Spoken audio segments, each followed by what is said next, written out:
Hello, everyone. Hello. Welcome back. We unfortunately do not have anybody in the chairs today, but we do have me, and we do have Jen. Hi, Jen. Hello. And hello, Paint Licker, T. Schmidt, Songer, Paint Licker, T. Schmidt, Ghost Hunter, Moe's, Paint Licker, I am Ray, Darkside Dave, hello, and Mo. Mo got hello twice. So, yep, so did Paint Licker. He got one 3 times. T. Schmidt got 2. Bakamaru, what's going on? Ah, the gold Bretonian Knight is back, I see. When did Bretonian Knights become robots? I don't remember that ever happening. But yes, we are back with the robot. We're like maybe halfway done. I mean, you have paint on more than half the model.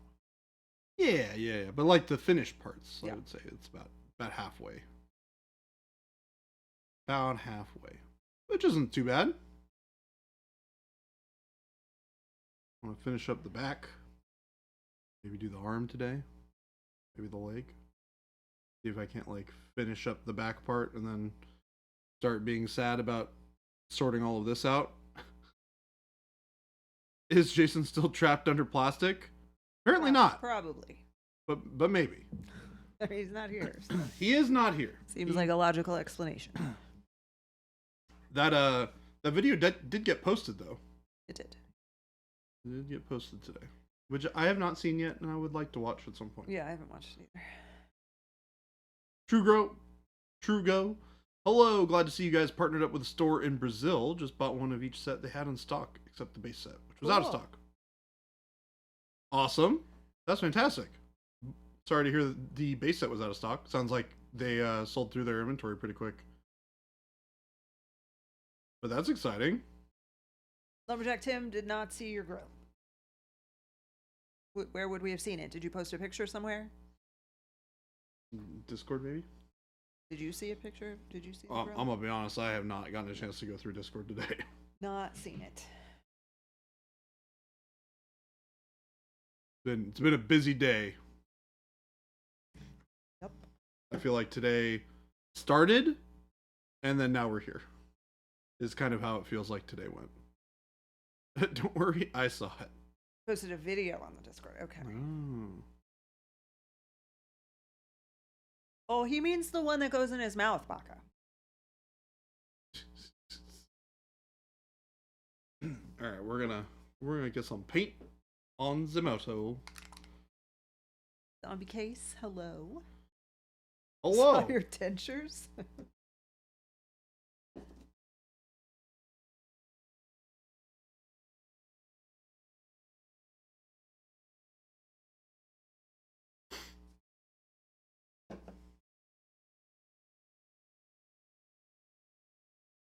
Just two teeth.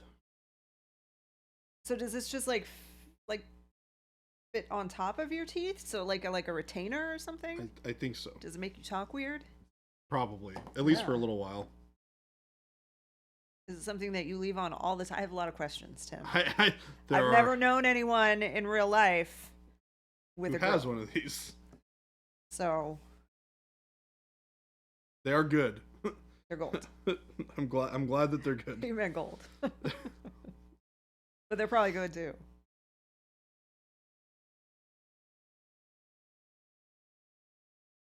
Oh, heck yeah, Vexing Workshop. Awesome. How was the show? Did you have a good time? Hashtag Team Jen sticker, best sticker. Yeah. Hashtag Team Jen. I still don't have a sticker yet. Although I do have. There's boxes of them out there. You can just go get what you want. No. I don't have one to represent me. Oh, I see what you mean. Yes. Yeah. Although I do have some very, very cute animal sketches that I should send to you to see if you like any of them. I don't do stickers. That's Gabe. No. I just want to get your thoughts. Oh, I see. You do have opinions. So. I do have opinions. Most people tell me they're wrong, but they're mine. Whoa. I am not. It's okay. I am one of those people. Yes, you are. I'm not one of those people when it comes to Jen. Very you nice are to too. Everybody has done it. When did I last do it to you? Well, I don't keep notes, but I'm sure that You know, I'll endeavor to do the it criticism less. of my TV shows that I watch. Okay, maybe I've done There that. you go. Yeah, maybe I've done that. Maybe I have done that.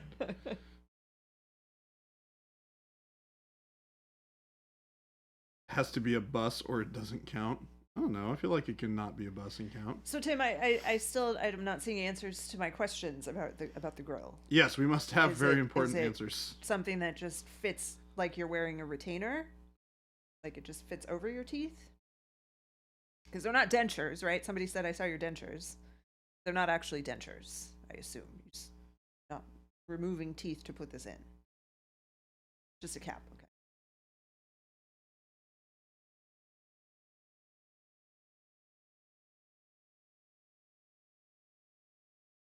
It goes over. Okay. We're learning more. To this day, I've still not gotten a "Don't eat the paint" sticker in any monument order. It is a sign, said Paint Liquor. It's not a sign. Have you been It's putting not a request indicative of anything. in your orders? Please I do feel not like we've interpret mentioned the it lack before. of a "Donate the Paint" sticker to equal permission. Not permission. To eat the Oh, paint. I see what's happening here. Nice try. But no. Paul Wall. That's a name I haven't heard in a long time. What did he do that was so noteworthy? Was he had a grill, right? That, What that is this? I'm is that a Googling person I should because know about? That is like a name I have not heard in a very long time. Yeah, he's a rapper.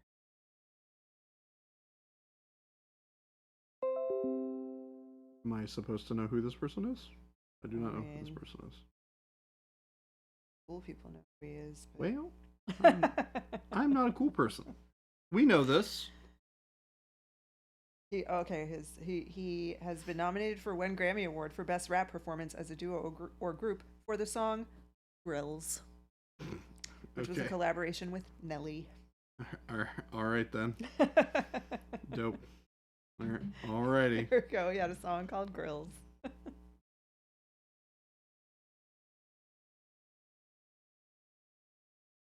Power to the guy.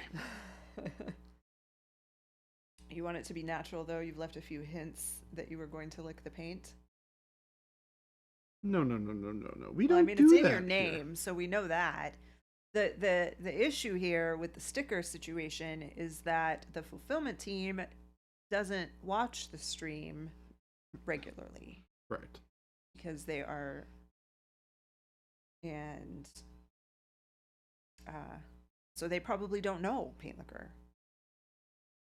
They don't understand the references that you're trying to drop into the notes. They probably just are like, why is this guy writing weird stuff on the order? Yeah. Why is this person being weird? I don't understand. I mean, they'll probably understand after they've been here long enough. Maybe. Hopefully. But we have a lot of newer people We do. in our fulfillment team who are all awesome. They're all very awesome. But they are new. They have not been inducted in the same way that I have. Correct. By virtue of being here every day with you knuckleheads. Grills has one of the best intros and always disappoint me when it's Grills. It's like it has a good intro and you're like, ooh, what's this song? And then it turns out to be Grills and you're like, Mwah. Is that what you're saying, Ghost Hunter? Pretty sure it's on your mid-2000s rap playlist. It is not on my Gangsta Stitchin' playlist, so I might have to rectify that.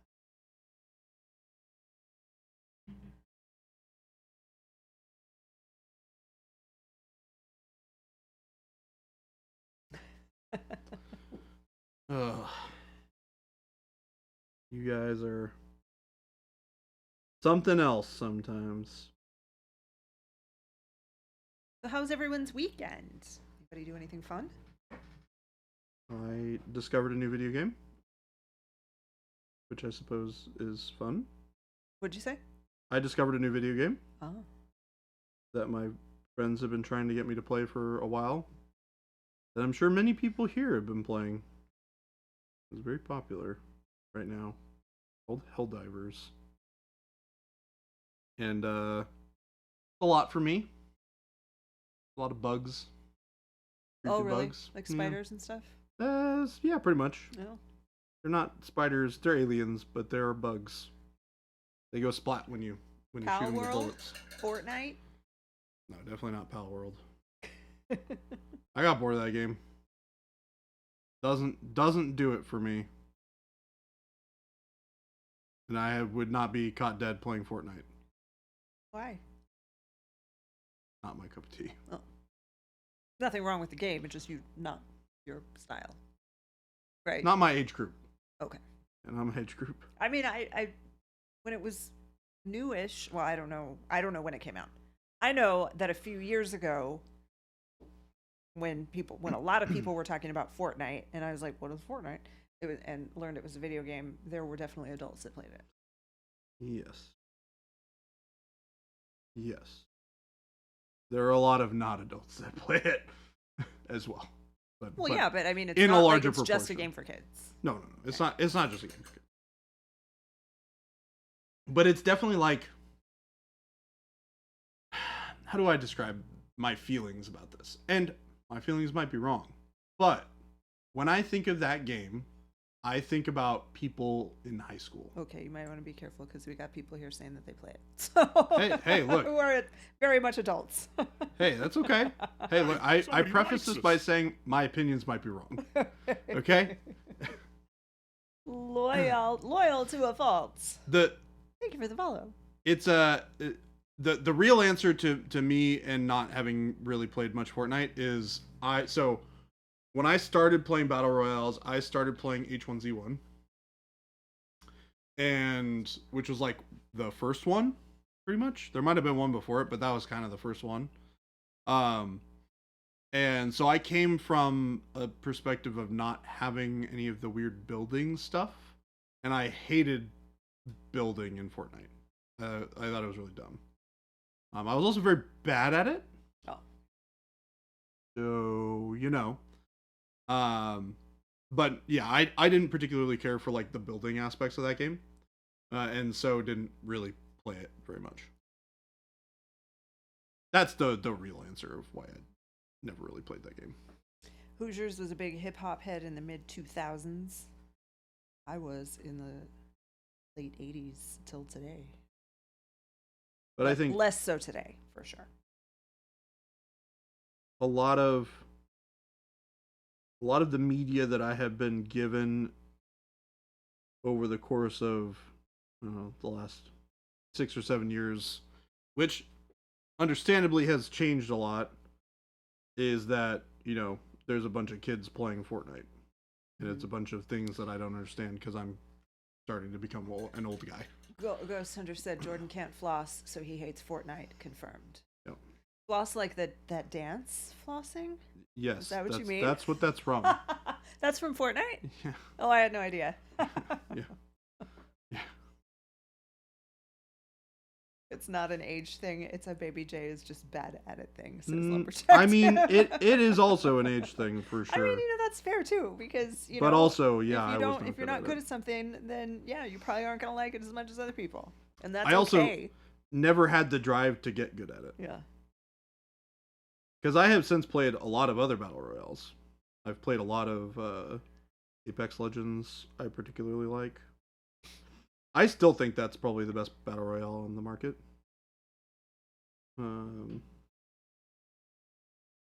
Although, whatchamacallit, Finals is really fun. That game is wild. But I don't even know if you could call it a battle royale. I don't know. Smart people in the chat. Is that even classified as a battle royale? The Finals? To whom it may concern.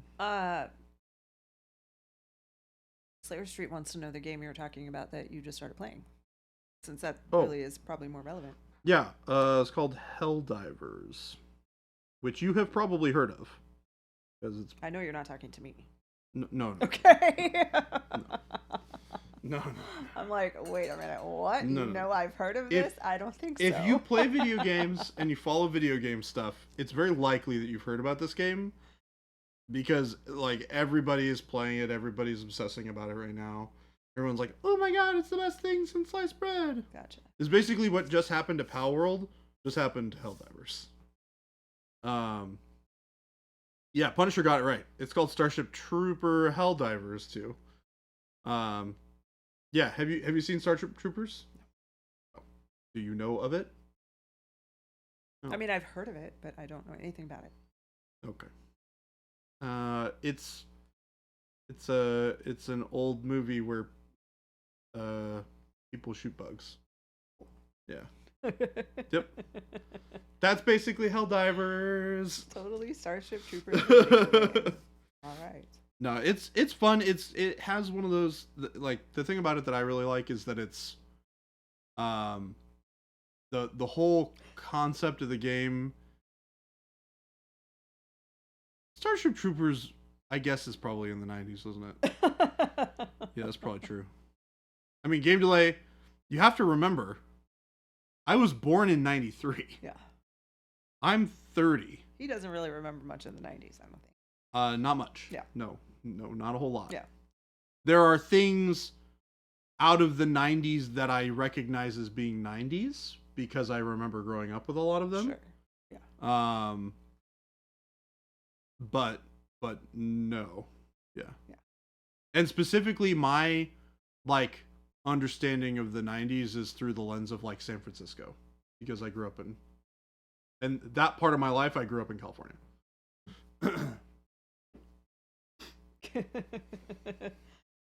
I graduated high school in 1993.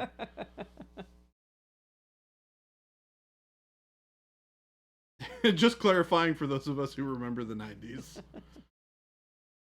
Hey, Source, it's okay. Also, hello. And yes, I am a young Padawan, and it's fine. We know this. Not quite as young as he may have used to be. But you know, we make do. We're Jason and I are used to this around here. I'm not even, like, young by the He's perspective of this not company. even close to the youngest person here. In fact, I'm one of the oldest. Well, yeah, I understand what you're about to say. You're like in the middle. You're not one of the oldest. Well, if you think about the group, right? The grouping, I'm definitely on the upper side You're in the middle, probably. of total age. If we took all 22 people in this building and we put them in order, yeah, you'd probably be in the middle. Really? Yeah. You've got Philip older than you. Obviously, me, Jason, Carter, Kyle older than you. Ruben is older than you. Philip is older than you. Christopher's older than you. Oh, is Chris older than me? I guess that pushes me back towards the middle, doesn't it? But wait, that's only like 5 people, and we have 20 people employed. All right, do you want me to keep going? I could. I mean, we're still getting now to the middle, right? I suppose you're Right. It's okay.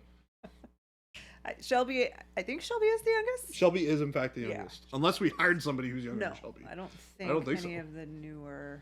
I don't know how old the newer hires are. Yeah, they're all like somewhere... They're all early 20s, I think. Yeah, they're like younger than me, but not as young as Shelby. Yeah. They're in that, like, age group where I'm like, I have no idea how old you are. You're like somewhere in here. Yeah. What about the dunking booth kid who asked the important questions about Wizard's Bud? He's not an employee. He is a relative. He's not an employee. He is a relative. Not an employee yet. I am sure he would probably end up working. I think he would like to be, but he is not yet. Yeah. I would not be surprised if he ended up working. Oh, please, game delay. He gets paid plenty. Don't you worry. Who? William. Oh. You know how many ice cream bars that kid got for getting dunked into that water? He gets free desk space in our office. He does, yeah. He uses our internet and our power for free. He probably eats breakfast. Got a pretty good deal. He's got a pretty good deal. Y'all shouldn't be so worried about him. He's doing just fine. Yeah, he is fine. Ghost Hunter, if you have not seen our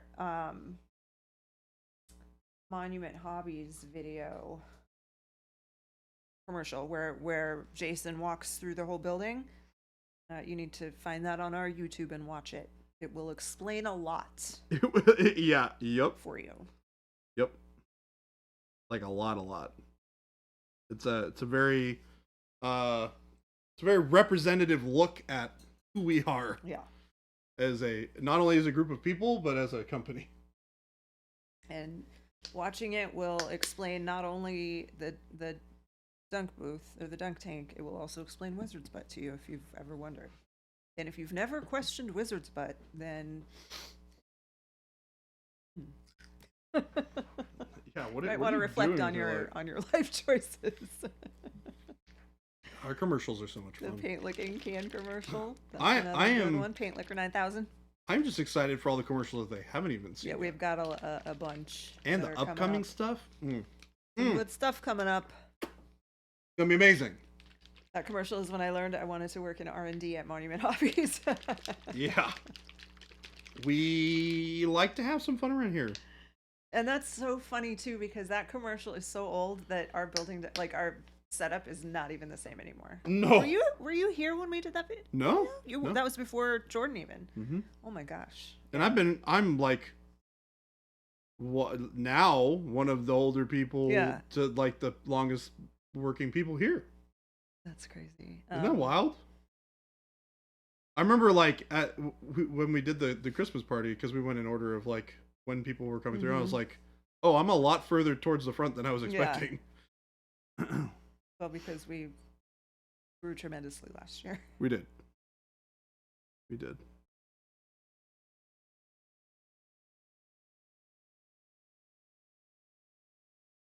So yeah, click the YouTube link and go peruse go watch our I don't know if there's like a playlist of them. I think they're sectioned off. They are like sectioned commercials off, or something like that.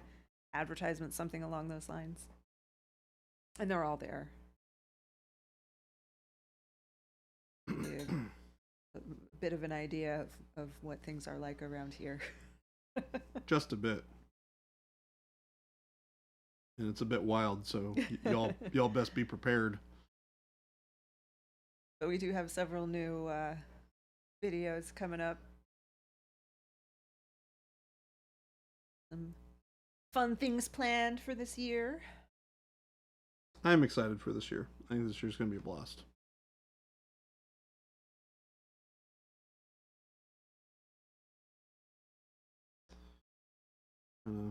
Working up some of the silver. Starting with a little bit darker mix than I did before. Got it, Mo. But it works for us. We get a lot done. What, with our craziness? Yep. We do. Spatsnet has a paint color question. What series of colors for an Asian skin tone? Think Bruce Lee. I mean, honestly, Asian skin tone is not super significantly different than how I would paint a lot of like of the paler skin tones. It's not quite as pale. So, but I also tend to paint a lot more of like a warmer, yellower skin tone anyways. So I kind of skew towards the middle anyways. I would say use advanced flesh tone, dark warm flesh, things like that will get you to that kind of that color palette that you're looking for. Use reference. If there's a particular, like if you want to use Bruce Lee as reference, pull up as clear of a photo as you can of Bruce Lee's face under natural lighting and try and use that as a reference point for building up your colors. That's always what I do. If I am trying to match a particular skin tone, and I have real world reference that I can use to do that, it's always better to use the real world reference. And I beg your pardon, Ghost Hunter, but Don Mahogany is a newsman. He is a professional. He is not an actor. He takes his job very seriously. He's bringing news to the masses. Huh? He's bringing news to the masses. That's right. Breaking important news. Well, yes. It's not a what he does that's the problem, it's the how he does it.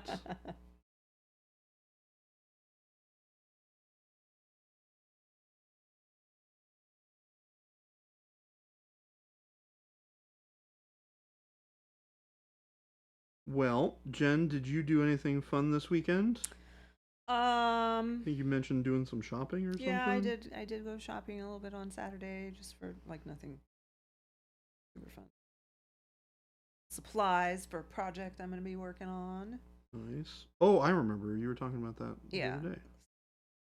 cards for my students for a wedding gift.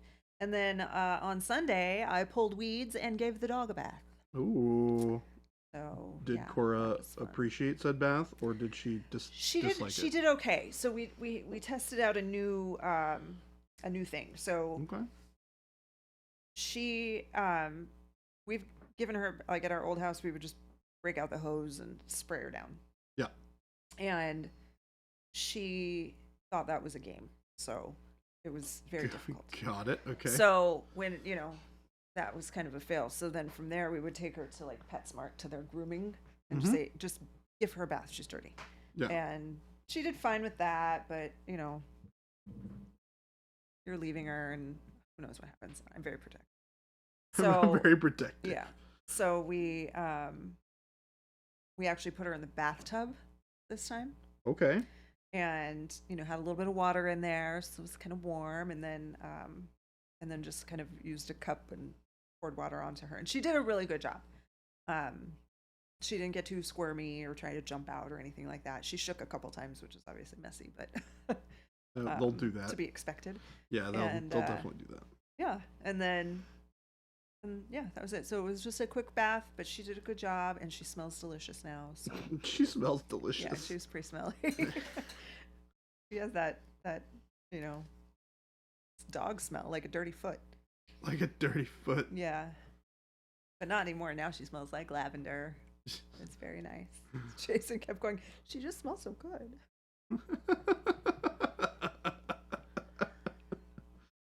Oh, that's funny. Don't eat the dogs. Yeah, no, we won't eat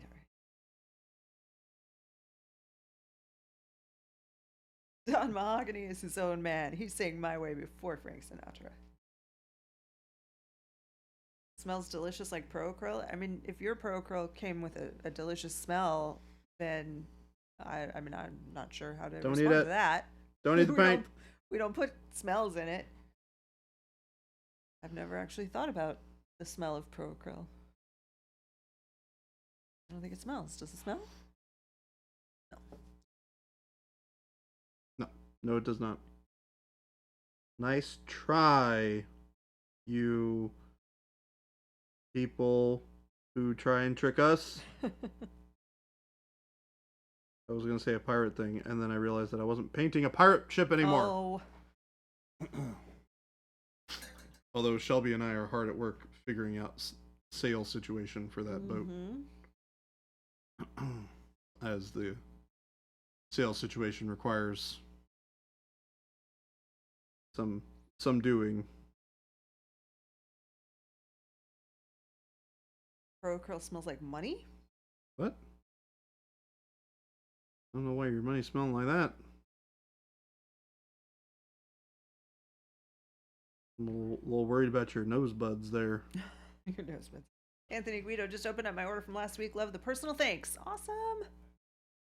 I will make sure that the team knows. I always like to let them know when people specifically call that out. You do. It's very nice. We love to hear it. Personal touch that we want you to know that there are real human beings that put the stuff in the boxes for you. And also appreciate all the nice things that you say. Yes, they do. Speaking of smelly dogs, my two dogs got into an 18 flat of eggs. Oh no. Oh no. Is that a stinky Pooch dog day? Oh, so bad it woke you up. Oh no. So Cora has food intolerances, so she has this special dog food that she has to eat. And the dog food itself does not smell good. And She loves it though. She eats it, and then inevitably within an hour or so, she has horrific gas, like room clearing, nose burning. It's terrible. And I mentioned it when we were at the vet a couple weeks ago for her leg, and because they're like, "How's she doing on the food?" I'm like, "Oh, she's doing great, other than the gas it gives her." And they're like, "Oh yeah, it does that." Thanks for letting us know now.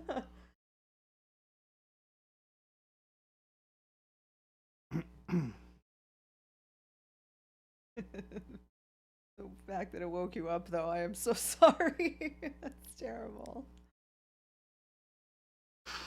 Oh, what a silly dog. Making them toots. Making them gnarly toots. Particular dog, she's already pretty bad. Can't imagine her stomach feels good. Oh my gosh, yeah. That's a lot of eggs.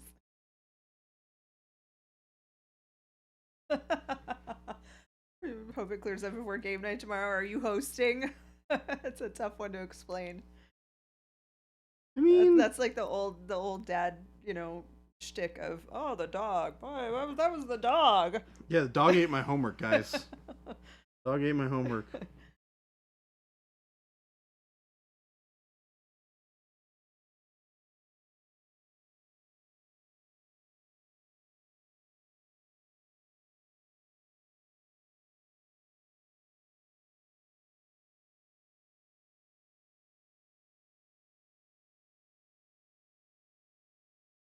What color are you using right now?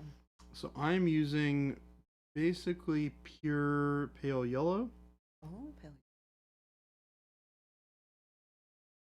Like working up through the colors to get it to feel kind of like this. Um, get all those reflections working.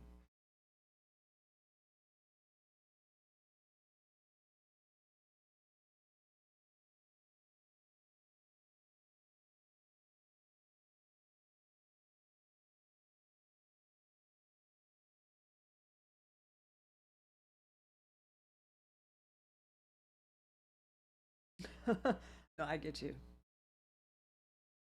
If they thought it was you, they would be concerned. I'm gonna close the door really quick.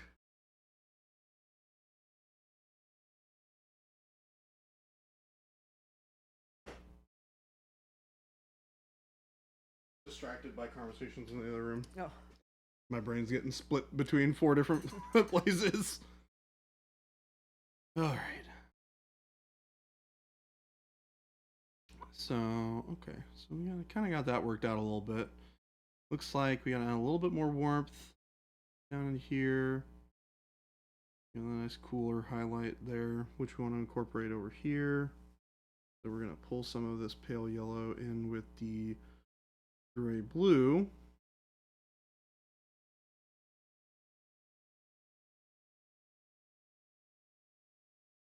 We're going to try and cool off this highlight.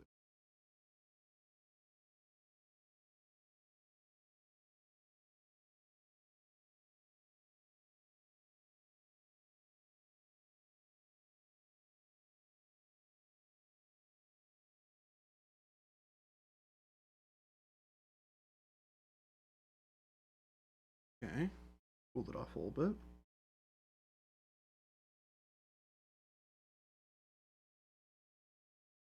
That on this side.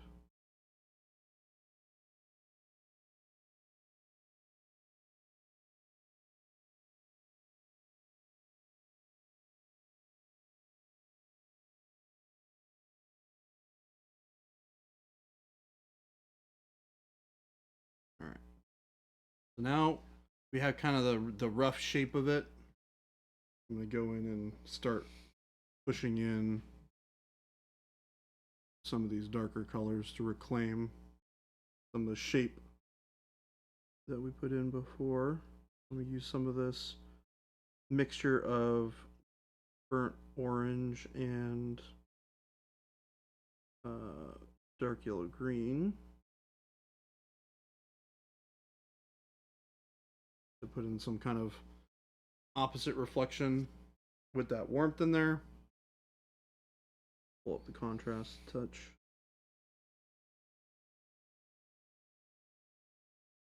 AG DeJohn said it looks like you're painting gold over silver. Good stuff. Are you meaning that the color he's putting on now is making the silver like more silver looking? Is that what you mean? Looks like you're painting gold over silver. That's kind of what you're trying to do, right? Is to make it. I'm trying to make it silver. Yeah. Yeah. But I'm also incorporating reflection. It's more reflection, right? Reflected color from the metallics and from the kind of base that I have as well. Yeah, what he's doing is trying to create the it's silver, but it's reflecting some of the gold from the other part of it. That is the goal. Yeah, exactly. Burnt orange. You left burnt orange off your mammoth paint order. Still annoyed. Oh, in the shoulder. Might have been out of stock though. Game delay. It might not be your fault. I know that burnt orange is one that is currently out of stock.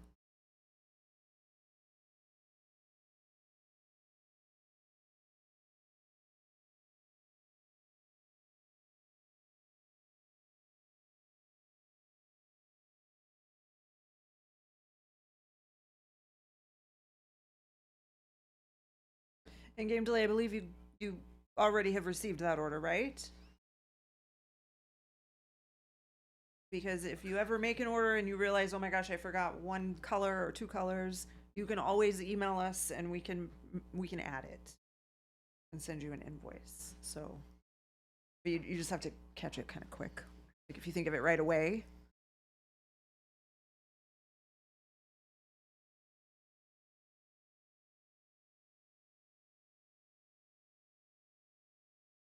Yeah, sometimes we're quick. So like Mondays, like over the weekend and Mondays are super busy, but by Wednesday we usually are pretty caught up and get things turned around very quickly on the orders. Your go bag is lovely. Awesome. Thank you so much. We love that thing.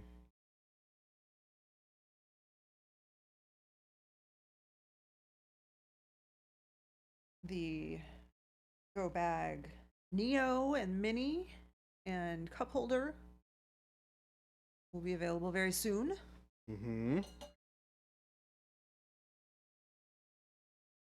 Like very soon, hopefully.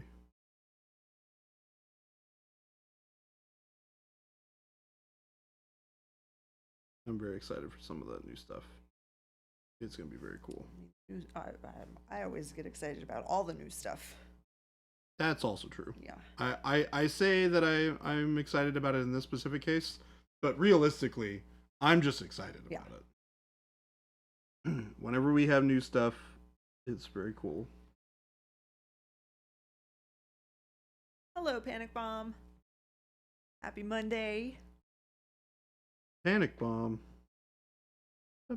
Panic Bomb.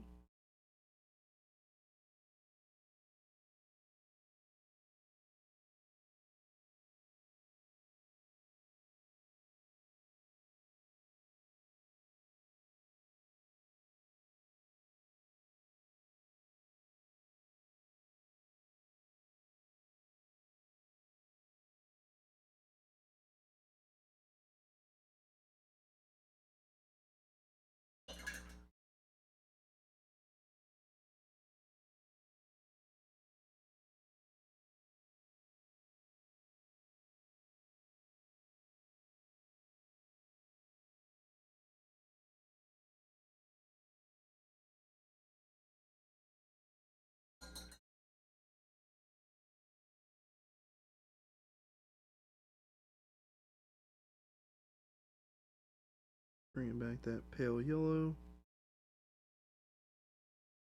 Creating this kind of arc of highlight along the edge of the... I don't even know what to call this. Like the hip joint?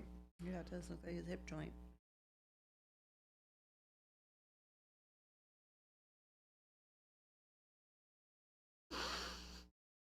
Then there's a little teeny tiny little circle thing in here which will reflect a little bit of light as well. Oops.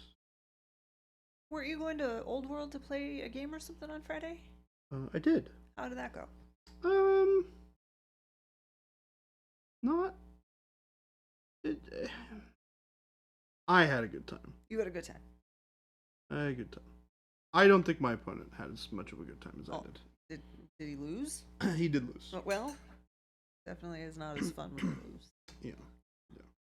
I think he had an unfortunate. You know that feeling when you get really hyped about a thing and it's not as cool as you want it to be? Yeah. I think that was the problem he was having. He was expecting the game to be really cool, really awesome, and I think he found it like pretty boring. Oh. That's no good. Yeah. Does he? Did you know this person? Mm-hmm. Yeah. And I think it's very possible that that feeling was as a result of us not knowing the game super well. Because I mean we were looking stuff up constantly while we were playing the game. So I have a hard time dramatically judging games by that first experience, just because you have an incomplete understanding of what the game is supposed to be like. So, and okay, as someone who doesn't play these games and a very, very surface level understanding of all of it, so this is a new game, yeah. Yes. New version of an existing game. It is a new version of an old game that has new rules. Okay, so is the basic premise of the game the same? Yes. Okay, so if you've played that older version of it, you should be able to like seamlessly enter this new one or pick it up pretty quickly, or pick it up quickly. Yes. Okay. Part of the problem is that it's been so long since a lot of people have actually played it that their knowledge of the rules and functionalities is waned significantly. So what makes them, because I know that these games are not like a small amount, there's not a small cost, right? They're fairly sizable investments. Yeah. So what makes someone invest in that when they've never played it before? Well, the benefit of this being an old game is he had models for it already. Okay, so he didn't have to maybe put a lot of money into it. Correct. Okay. Because I was going to say, if you shell out hundreds of dollars for this game and then you go to play it and you're like, oh, this kind of sucks. Yeah. What do you do? Does that happen? You get real sad. And yes, it does happen to people. Not super often. Because people get a chance to like test it, right? Or like they play with a friend that helps them yeah. Okay. Generally, very rarely will you jump into a game like that sight unseen. Okay. So that was not his situation. He had an idea of what it was before he. Yeah, I think he had an idea of what the game was going to be, but he had never played Old Fantasy. The game we're talking about is Old World, Warhammer Old World, by the way. Yeah, Mo was this game too.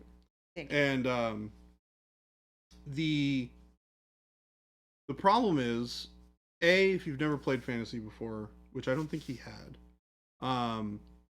you don't really get a sense of how the game flows, really, and what sort of tactics are going to be really important and what sort of things you will get out of that game. Okay. I grew up playing that game, so I'm a big fan of it. Thanks, Tim. That is not helpful. Appreciate your opinion. But hi, I'm Draw. Thank you for the follow. I grew up playing. Jen. I grew up playing the game. I really enjoyed it. I have a lot of nostalgia for the game, and it doesn't bother me that they didn't update all of the new models and that they released old models, because those old models are still kind of cool in a lot of ways. The rule set is fantastic. The new rule set that they made for this game is great. I don't really have problems with it for the most part. There are some like weird quirky things that I think that they will, establish some small FAQs for, but the game doesn't need anything other than that, if that at all. Okay. But the game is very different than the current set of games that you would play, having come from AOS or 40K or things like that, because the game, for one, is played. It's a rank and flank game, so you have a bunch of dudes on a tray on a block that's like 5 dudes wide by 4 dudes tall, and you're like moving this block of guys around the table, and it's very limited with how much movement and maneuverability you get, because the idea is you're you're replicating the idea of moving like an entire legion of troops on a battlefield. This is the whole concept of the game. So you don't get big like right angle turns to run around this corner to go catch a guy. If somebody gets into your flank, it's a problem. And that's the whole kind of thing about the game, is you want to get into somebody's flank because you get a lot of bonuses for attacking somebody in the flank. That's what happened. I got into the flank of his army, and I kind of just ran through his whole army because he wasn't able to pivot to deal with it. And I think that just came from a lack of experience playing the game, and I think also our unfamiliarity with the rules kind of lended to him, you know, maybe not using the best decision making up front. It's a for him, it's a brand new game. It's something you got to learn, you got to practice, you got to get good at. Yeah. But I think the problem was he didn't find it interesting enough at face value to be interested in. Do you think he'll go back and give it another try? We hope so. Okay. Yeah, I hope so. Kyle was there. We talked a little bit about it, but I think he'll give it another shot. Yeah.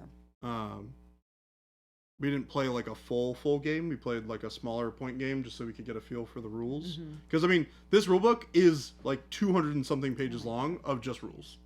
Alien Paint Blood. We'll get you a rundown in just a second. It's crazy. But yeah, so I mean, I really like the rule set. I'm very excited to continue playing more.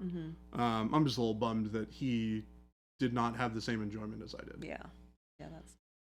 I feel a little winning or losing notwithstanding. Yeah. I don't really care whether I win or lose games nowadays.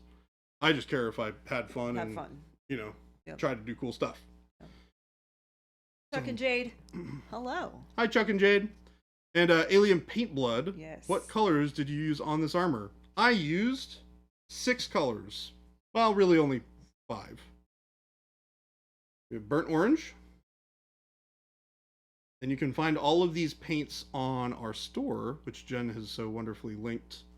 And if burnt orange is out of stock, it should be back hopefully this week. Yep. So we have burnt orange.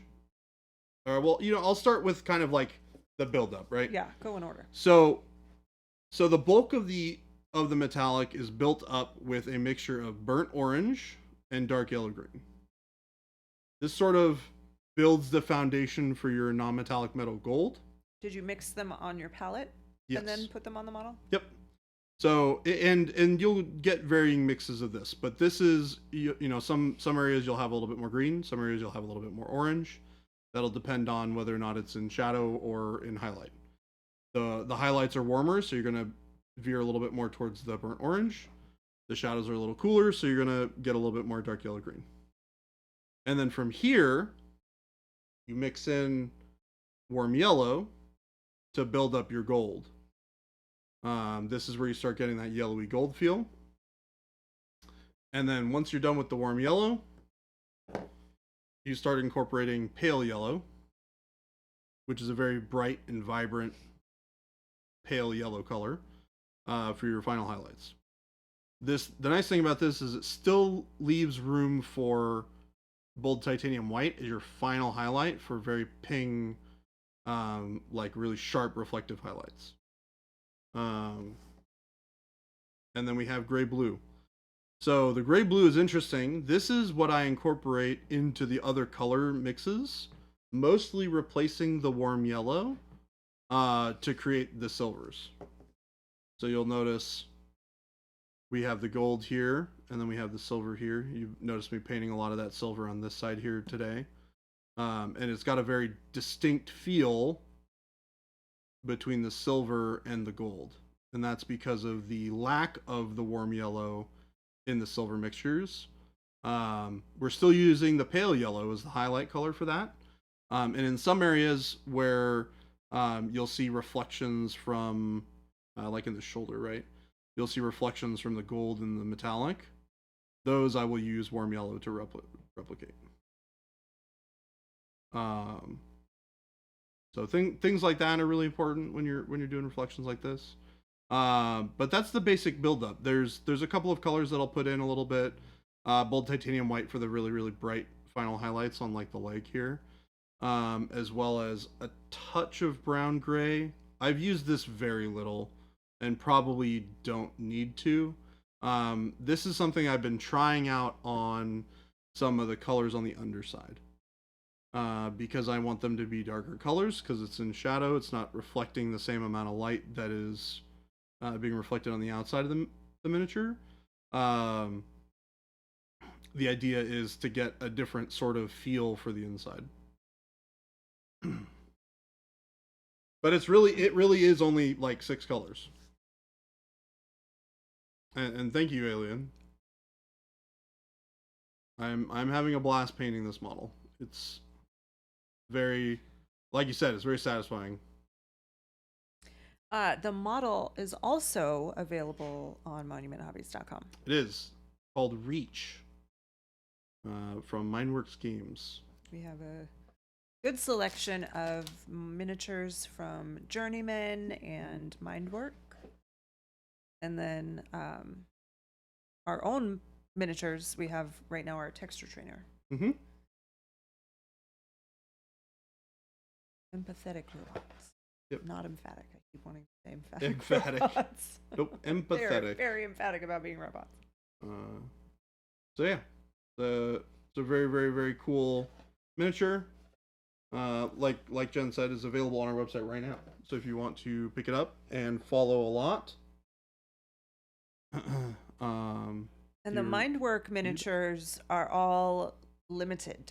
They are all limited. So when you buy one of those, you're getting one of only a handful of copies of it. Yeah, I believe this is. And if you've got your eye on one, this is 225 out of 400. 400 total. Now, granted, we have not been given all 400 copies. No, we don't have all 400. These have been sold by Mindworks before we got a shipment of them, so we're not sure exactly how many of them are left, but there are a limited amount that exist in the world. Yeah, and so if you see one of the Mindwork miniatures on our website and you're considering it, you might want to grab it, because when they're gone, they're gone. Mm-hmm. Panic Bomb, you've renamed your Texture Trainer Pat Benatar because she is the warrior. But it was Patty Smythe that was the warrior. Xenobond ordered an Oz this weekend. Oh my nice. Gosh, so cool. That model is rad. That's a good one. I really wanted to paint that model on stream, but Jason said no. 110% excited and scared. And he said no because he wanted to paint it on stream. Yes. So he wasn't just you guys being. should remind him of that. Yes. Ask him about that. Yeah, y'all should ask him about that. So when are you going to be painting Oz?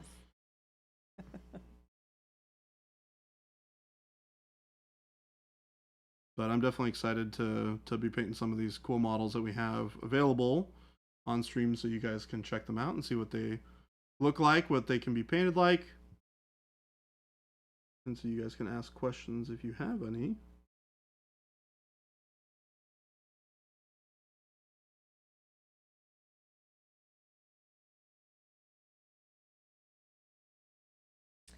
Source does said, do you paint volumetric when you army paint? I mean, yeah, pretty much. I mean, you kind of always do, right? This is the idea. For those of you who are unfamiliar with the term volumetric and how it applies to miniature painting, volumetric highlighting is, or painting, is where you paint the basic shapes and the volumes of those shapes on the model. So, for example, when I am painting this thigh right here, or this calf, I don't think of it as just a collection of weird shapes with weird divots and curves and things like that. I think about it as a cylinder. Because if you break down the human form into simplistic shapes or simplistic volumes, it's easier to come up with an idea of how those things are supposed to be represented with light. So you can see how, what's a good example? Here we go. So like this hip kind of guard is curved, right? It's like a almost like a cylindrical shape if it were to curve all the way around, right? So if it like went all the way around the hip and I was just seeing the top part, I would get a specular highlight in the middle from where it reflects into my eye because of how light interacts with it. And you think about the shapes on the legs and things like that in the same way, right? So you kind of follow how the volumes are represented. The head, right, is a sphere. So instead of having the same sort of, multiple reflections like this from all the shapes that are incorporated into it, it has a very large reflection on the top of the head and fades off in other places. Now there's this little bit of bright reflection here because of some more shape that's in the face, as far as there's like a curve out. See if I can. You can see how the head kind of curves out that way. So I wanted to catch some of that light on the edge.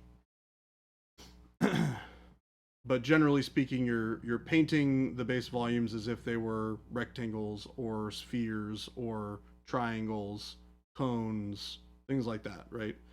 And these are all shapes that you can just go to any art book or you can just Google, a cylinder, and a lot of the time it'll show you what the reflections will look like on a cylinder. Yeah, and when you're painting this way, right? You build up these layers in thin layers as a sketch to build your initial value placement, so you know that you're putting colors in the right place. So, for example, if I were to do some like really quick volumetric highlighting on this guy, I'll take a big brush. Here, I'll even do it with a ridiculous brush. I'll use one of these things. What's he holding? He's holding the hilt of a sword that broke off. Oh, okay. Yeah. I'm like. So, if I were to paint the volumes, right, and I were to use just burnt orange and green and this dark yellow green to reflect shadow and highlight, I would start with, doing paint in the face, I would start with some shadow along the side of the face. He's holding a microphone. He does. It looks like he's singing. Karaoke night. And then you can build up, highlight here, highlight on the nose, cheekbones. Dickman Shifty, thank you for the follow. Right. So this is your volumetric sketch. You're just finding the areas where the highlights are going to be.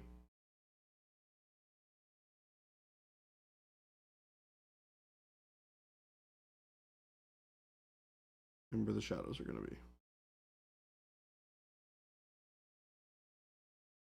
And you don't have to have a super fancy or precise brush to do this. You just need to know where somebody likes us. The shadows and highlights belong.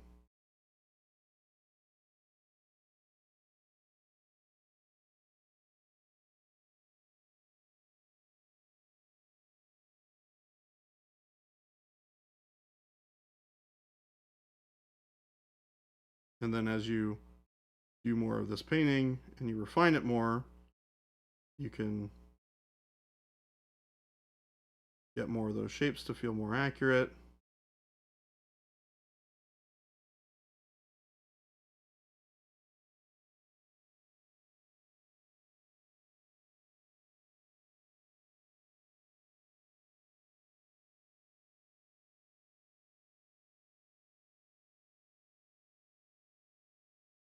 Chuck said, go to any good machine shop's website and look for their products tab. Tons of different metallic shapes and materials interacting with light. Yep. We can get a clip of this source. Like we can clip this section of the stream and have it as its own video, so you can come back to it if you need to. And then I'll just add a little bit of the pale yellow to the orange, right? To add another stage of the highlights.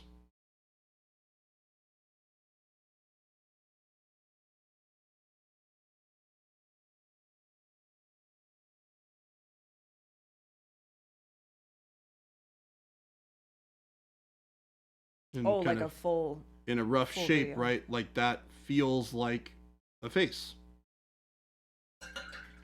So that's basically all that is when you're doing volumetric painting. Is you're simplifying the shapes, you're blocking in areas of light and shadow without worrying about, starting from a really bright or, from a really dark color and going all the way through. This gives you a sketch. So now that when you decide that you want to start focusing on other areas, like, okay, I want to, bring in this highlight a little bit more. Here, I'll scooch in the camera a touch. You can push these lights into areas which are hard to reach with the bigger brush. You can brighten them up, add even more brightness to certain areas. Like top of the head. And as you continue to do this over and over and over again, eventually you'll reach the point where the face starts to really start looking realistic.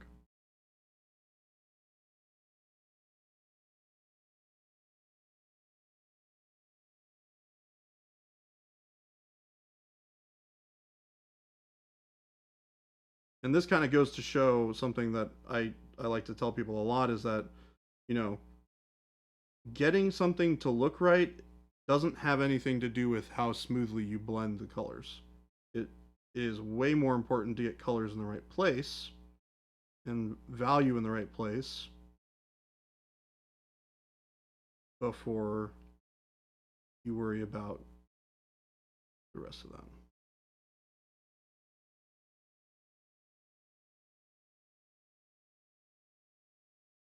Estrella said, I came from the old Citadel Triad system. It is hard to break that habit. There's a lot of different ways that you can approach painting in the world. And, Games Workshop has done a great job of defining a particular way and a particular style that they like to, teach and impart knowledge in. And that's great. I think that works for a lot of people. It's an easy stepping stone to a rather complex, hobby. The problem is it doesn't cover all of the bases, right? But the benefit is Acryl will do all of the different things that you want, and we are happy to teach you guys all of the different ways that you can paint. Yeah, and this took like Cal, this took like what? 3 minutes, 4 minutes to paint? Yeah, it was quick.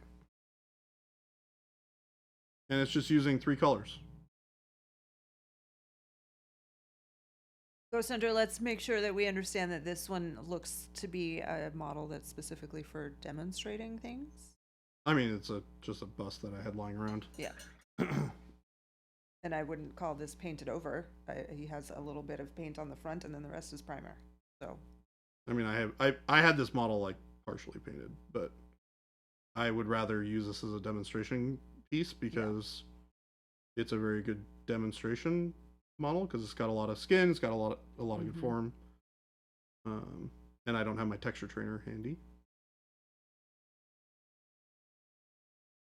Otherwise, But really, I mean, you could kind of do this with any colors, right? Yeah. Just for the concept. And if you think of like, if you start looking at real life examples, like looking at people and how the light hits their skin, or looking at photographs of how the light hits the skin in certain ways and creates this kind of dimension, that kind of helps, right, to guide where you might put the paint. Yep. Yeah, and I mean, like I was talking about earlier, right? Like this the top of his head is a cylinder. Yeah. So you highlight it like a cylinder. Yeah, and like Chuck is saying, you go to a machine shop website and look at, you're going to see all kinds of different metallic shapes and materials, but you can do that walking outside. Yeah. Right? You look at your car, you look at anything metal outside a mailbox. So all kinds of stuff out there that you can look at. If you look at the pictures on my phone, yeah, you will see tons of random photos of things that are just there for reference. Yeah. They're purely there for me to go through and look at and be like, okay, what does rust really look like in a real world environment? Yep. and I'll go through my phone and I'll scroll, and it's like, oh hey, oh cool, I have a piece of reference that does that. Now I also have a couple of fantastic pieces of reference that were given to me by Eric Swinson, which are really amazing. Those are really good metallic references. They're basically like an image of like a gold helmet in like late afternoon light, or like not super sunny but not super sunny. um and it's like polished gold, and it's in like a, you know, you can see some trees around and you see the sky and things like that. And it's all color picked, so it has little like a layout next to it which has all the individual picking of all the colors that are in the metallic. So you can see the wide that's neat. Array of color that exists in those. And that's something that I'd like to try and replicate at some point with some reference. But that's the thing, is like they're finding reference is an art form in and of itself. At first, just try and find something close. So, you know, even if you're using something that's not super accurate, like find something to look at to start absorbing some knowledge and information. Things like I mean, video games are not a great example, but those rendering programs do use physics as a representation for building all of those light structures. They're not necessarily normal, so like you're not going to see those environments normally, so they're not going to be a realistic environment a lot of the time, but you can get an idea of like how light reflects off of things as a baseline, and then start like looking at things in the real world, and you'll start to compare and contrast between all of these things, and you'll start to formulate a like a library in your head of like, oh, okay, this is probably going to reflect something like this, right? And if you're like, I'm not sure, pull up some more reference and try and get a good idea of what it really looks like. And then the upper echelon of that is like going through the process of creating a super realistic representation of what that would look like in real life, and then capturing it in a photograph, like the helmet that I was talking about. Because you're never going to be able to get exactly, like when you go look for reference, you're never going to get exactly what you're looking for. You can get close, but it's never going to be perfect. So you're working off of a bunch of different pieces of information that are giving you part of the information, and you're kind of piecing it all together the best you can. So, yes, reference is really important.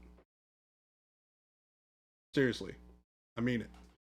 It really, really is. Source, gotta start somewhere. Yeah, I'll start somewhere. As long as you're picking up what I'm putting down, that's step one.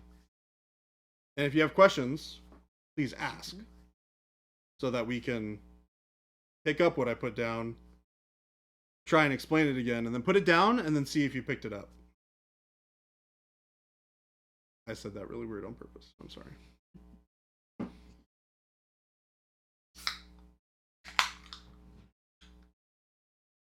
Nah, Google it. No, go outside. I'm glad you added that. It helped. Yeah. But did that make sense? I kind of went on a... It's really hard to find a good photo of a space marine killing Xenos. Well, you're just not looking hard enough then, Tishman. Yeah, good luck finding a good reference image of a robot extending its hand down into like a weird pool with a person's hand coming out of it, bent over like this, in a very particular environment that you want to paint, right? That's where you start having to like piece bits and pieces of it together, right? Source, maybe just, rather than trying so much with recipes, maybe just try it with a few random colors just to get the technique down. Yeah, because there's a lot of different aspects of it, right? There's color choice, which is not super duper important. Getting your value is really important, because you can have pretty much whatever colors you want, and if you put it in like a reasonably good estimation of like what the value is supposed to look like, it's gonna look all right. and then you can figure out where you went wrong with color later. And even then, color is subjective. Hate to break it to you, but what is the correct color is not a yes or no answer. Especially on stuff that's made up. Especially on things that don't exist. But making color decisions for a reason is good. For example, me using two complementary colors, a red color, a reddish color, and a greenish color as my highlight color for warms and my shadow color for cools is a calculated decision. I chose these two colors because they complement each other really, really well. And they, for one, I just love these two hues in general. Like burnt orange and this particular shade of green, I'm obsessed with. I love these colors. So they're a really easy go-to for me. Another really good combination of colors that I really like is burnt orange plus, what did I use last time? Oh, jade. Burnt sienna and jade is another really cool mixture of colors. Same idea, right? Like you have a little bit of a green, got a little bit of reddish color here, and they mix and make a really cool color. Pollute my britches with delight. So that's kind of the other thing Thank too. you, Avian. Sorry, hi Avian. Thank you, Avian. But experiment with color mixes. You'd be surprised what like cool colors that you can make up by mixing stuff together. But also, we have a lot of really fantastic colors. Chuck said, speaking of color choices, we did hobby night at the FLGS. So many pink Space Marines. Was this all for, is it for our Discord challenge? Or are Space Marines just pink? Oh, nice. Like that, like a Did thing. you guys do everything for the, yeah, did you guys do for the challenge? That'd be so cool. And Midnight Ghoul, do you use the red and green together? I'm assuming The burnt orange and the burnt orange and the yellow green? Yeah. That's like the base color for all of this. So like the color that you see on the arm here. Here, I'll even just mix it up and paint it onto the model right now because I got a base coat a lot of it. So it was just a weird thing, or is there like a chapter of Space Marines that's supposed to be pink? Not that I know of. No. Mm-mm. They were doing their own pink challenge.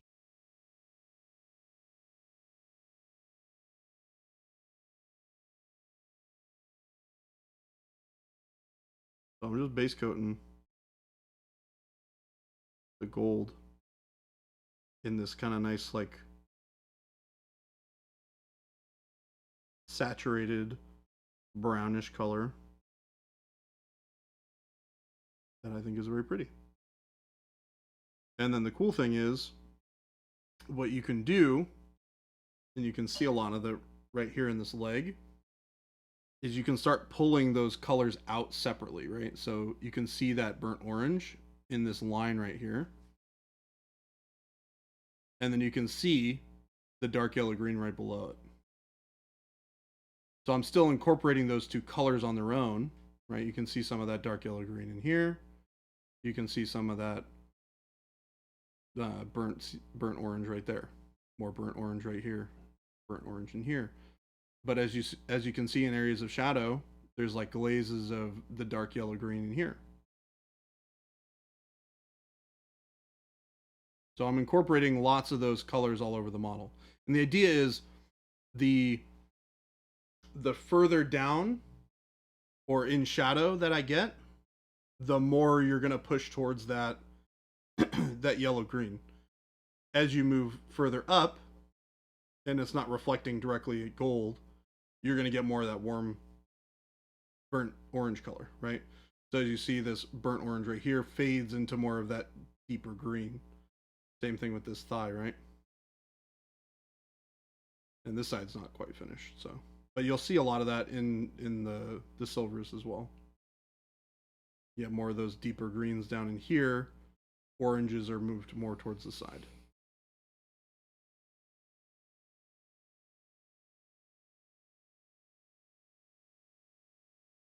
Exactly, Source. That's why looking at reference material is really important, but not just glancing at it. You really want to look and think and try and identify those variations. Mm-hmm.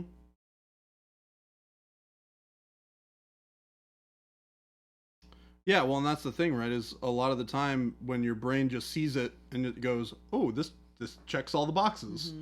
Mhm. You start to not see a lot of the nuance of it that's making it do all of those things. Well, for you. and there will be times too where you'll just see something, like you'll be minding your own business and you'll start thinking about how you can paint that.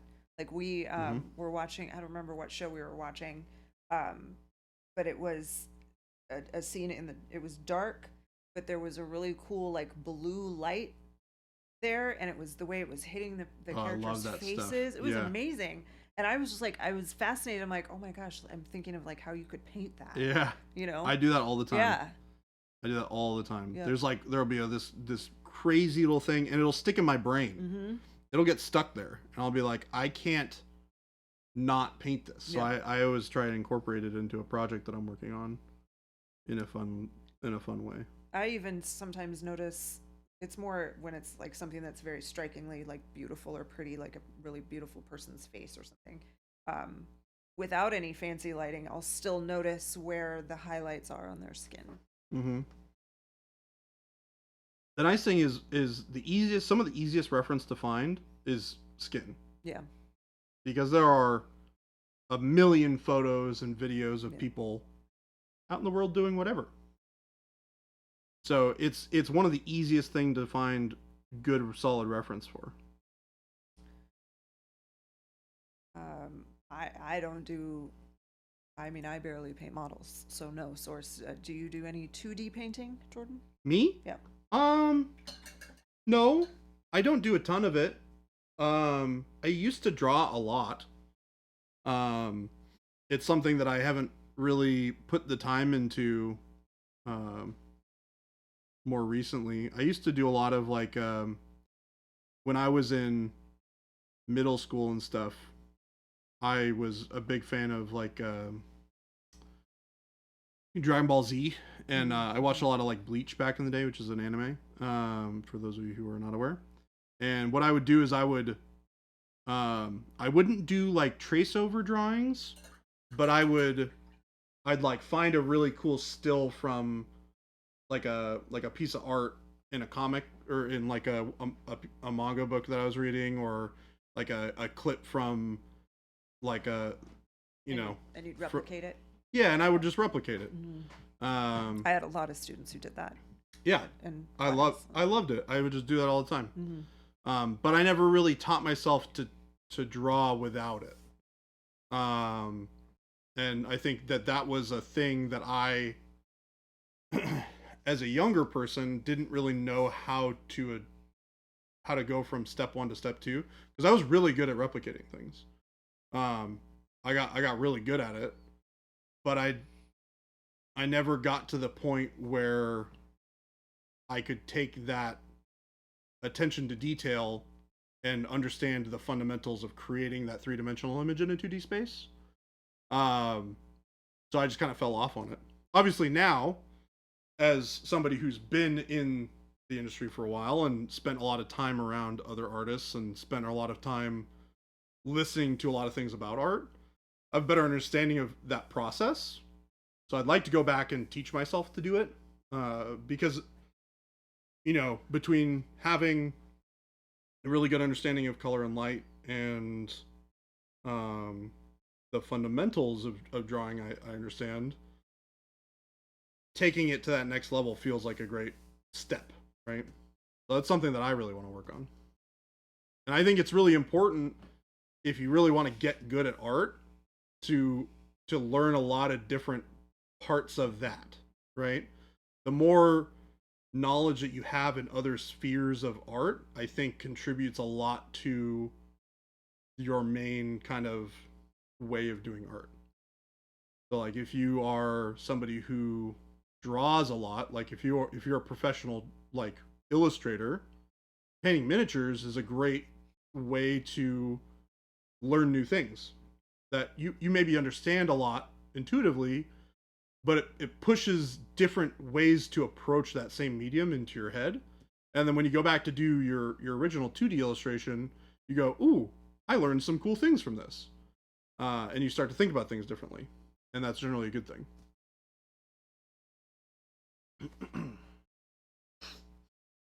Source, yeah, I think that's a different skill altogether. Deconstructing and understanding the parts that makes something up is one thing, but creating something from nothing is another. 100%. It's yeah, there was a level of creativity at that point that I just didn't have. I didn't really want to create things from nothing. Um and to some extent I still don't really have a lot of that, but I think a lot of that is because I've never really done it. Because I have a lot of like cool ideas, and there's a lot of neat things that I would love to draw and put into real life. But you know, only so much time in the day. Because the big thing that got me really interested in art was, believe it or not, League of Legends splash art illustrations. That's something that I really wanted to do as a career. Unfortunately, I got some really bad advice in college, which made me go, screw you guys, I don't want to do this. I ended up being a kick-ass miniature painter, though. Yeah, by luck and happenstance, and then me putting in the time and effort. I didn't know that this was a thing that I wanted to do for the rest of my life. I started painting studio models before that decision really became a thing that I realized that I wanted to do. Because I did a pretty significant 180 career shift to paint miniatures full time. And it wasn't until, believe it or not, Adepticon was the kind of life-changing moment for me, believe it or not. That show really showed me a level of craftsmanship that I didn't expect could exist with painting miniatures. Because I came from, having a background in playing Warhammer and things like that, where all I really saw was like White Dwarf. And I'd see some other like painted miniatures online for like Golden Demon and stuff like that. But I'd never really seen it approached from like a really true artistic perspective. Like people who treated it like an art form. And once I saw that was a thing, I was like, oh, well, that's a thing I can just do. Like, I love this. This is awesome. I can just learn to do it like this. And it was that kind of said, okay, there is a place to go beyond just painting studio models. Because I was like, okay, well, how much really is there to do beyond just painting studio models? And it's like, well, you can just do art. And I was like, oh, okay, well, that's awesome. I'll just do that. So, JP Gray, no such thing as luck, just hard work. I think that the hard work can put you in a better position to have good fortune. Yes. Or be fortunate. Not, when I say good fortune, I don't mean like money, but like to be luckier, work hard. Yep. Yeah, but not always, because there's a lot of people who work real hard that feel like they just have really bad luck with stuff. Well, it's a careful balance, right? Yeah. There's a lot of perception too. Yeah, there's a lot of work that you have to do on your end to put yourself in a position to get lucky. Exactly. Right? Because what if you're lucky but you're not in a position to take advantage of the luck that has befallen you, right? Like if I had been offered or in a position to be like, a big studio is like, hey, we need an illustrator. Well, if I hadn't been teaching myself to illustrate, I don't get the opportunity to be able to take advantage of that luck. Yeah. Right? Were you sitting there last week when we were talking about babysitting and stuff? My friend's daughter, hey, somebody likes us, is 21. She's just a little older than Shelby. She is incredibly hardworking and always has been since from the time she was a little kid. She at one point wanted a laptop, and her parents are like, all right, well, what will you do to work to earn the money to pay for that? And she started walking dogs and babysitting and stuff like, well, she was too young to babysit at that time, but walking dogs and doing extra chores and things like that. And she saved her money and that paid off for her. And she learned that and it stuck, and she's been that way her entire life. And so now we were talking about babysitting because Kyle was talking about how expensive babysitters are now. I'm like, when I babysat, it was like $1 an hour. Yeah. It And was now like, he said that a night out with his 2 kids could be like $100 for a Yep. babysitter. Yep. And so there's an app for babysitting that's kind of like Uber. oh, Like, so you really? just go on this app and No like, way. if you need a babysitter, yeah. So Wow. my friends, both of her daughters, are, you know, they babysit on this app, and one of them has gotten repeat, you know, requests, and eventually to where they like, let's get off this app and I'm just going to directly contact you. And on one of her babysitting gigs, she went, and the parents were going out to dinner with another couple who happened to meet them at their house, and like introduced her as our babysitter, and struck up a conversation. She's a very personal young lady, and she struck up a conversation with the mom, who was like a bigwig with Prada, the Yep. designer brand Prada, Uh-huh. and was like, hey, you know, I need an assistant. Are you interested? Yep. And she now works for this woman and works for Prada. Yep. So all because, you know, she put herself in those positions, Yeah. hard work, Yep. but she was because of her hard work, the right person saw that and recognized it, and many would consider that to be a lucky situation for her. Yeah. A lot of it is learning to represent yourself Yes. in a good way. Yeah. Not from like being a good person, but like, I mean, obviously you should be a good person. Yeah. but Please but be like a good person. but like knowing the things about you that are marketable, and being able to tell people like, oh, hey, I know how to do this thing. This is a cool thing that I enjoy doing. And being able to have like a random piece of dialogue with people who you don't know is like super important too. Yeah. It's like, I don't want to be the one who just says like, oh, networking is really important, Yeah. but it is, really is. Like, and you know, what you said, it was a friend of yours, or My friend's daughter, yeah. your friend's daughter was doing it potentially without even realizing Yeah. it, you know? Yeah. And, you know, people who can afford babysitters on a Mhm. regular basis are generally, Yeah, what a good way to connect. yeah, You know? yeah. I Like, wouldn't have thought about doing yeah, that, but it's yeah. genius, Yeah. right? Yeah. You get to be in like, I mean, intimate's not the best word potentially, but like Yeah. you get to be in pretty Right, intimate. you're in their home. Yeah, Yeah. you're in their home. Yeah.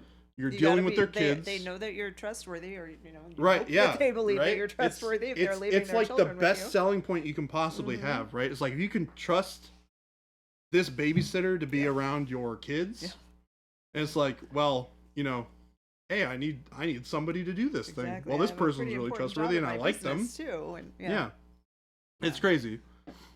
And that's kind of what happened to me with my painting thing, right? Is I got into playing War Machine, and I became friends with one of the studio painters. And I asked him, I was like, hey, can you teach me how to paint better? I already know how to do a lot of these things, but I want to get better at it, right?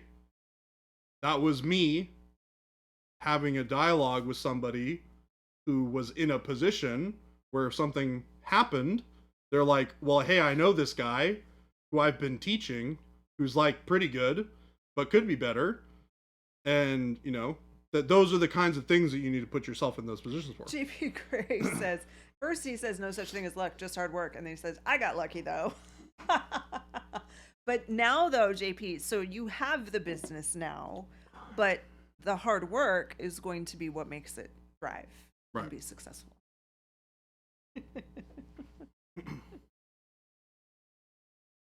It's very interesting. I always loved having these kinds of conversations with people, because We're like, having some stream issues, we are having some weird stream issues. little blips there. Gabe, are you downloading stuff? That was Gabe downloading stuff. Oh, well, it could be Christmas sushi now. Yeah, Christmas sushi. Oh, maybe in it's Christmas right sushi. outside that door over there. Today, Christmas sushi's very first official day at Monument. It is. We should get the real Christmas sushi on stream if he's cool with it at some point. That would be fun. I don't hear them over there. Guessing they're not in there. I don't hear the walking thing. Christmas sushi walks while he works. He has a treadmill desk. Yeah. That's such a step beyond just having a standing desk. Yeah. Oh, You're yeah. just like, nah, I'm just straight up walking now.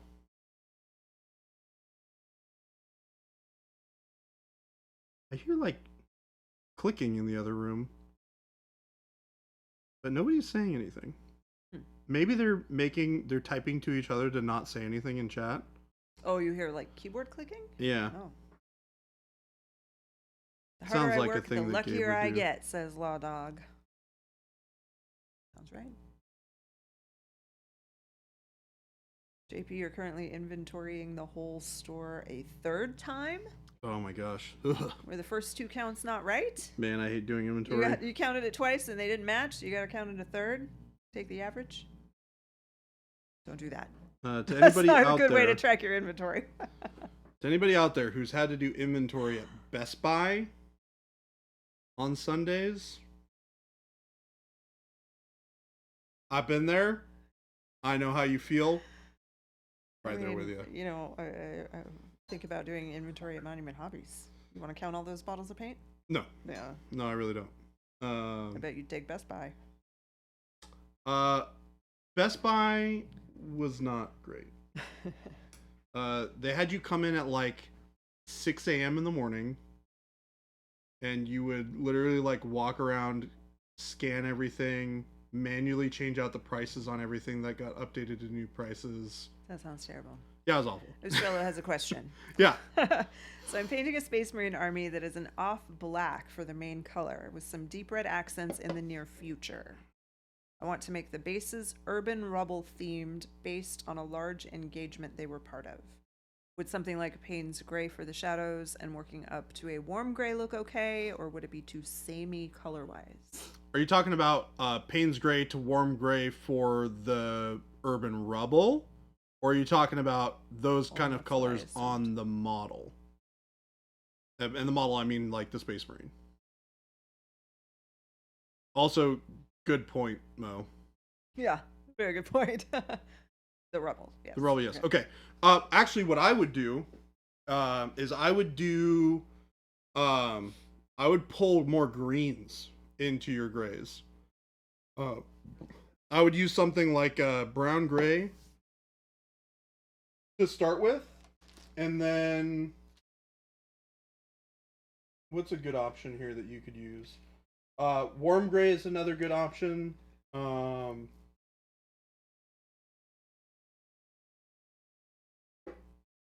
like dark camo green maybe as an like initial start. I think the really cool thing about doing like a incorporating some green into the rubble is that black green might be a good place to like start from, and then you build up from that with grays over the top of it.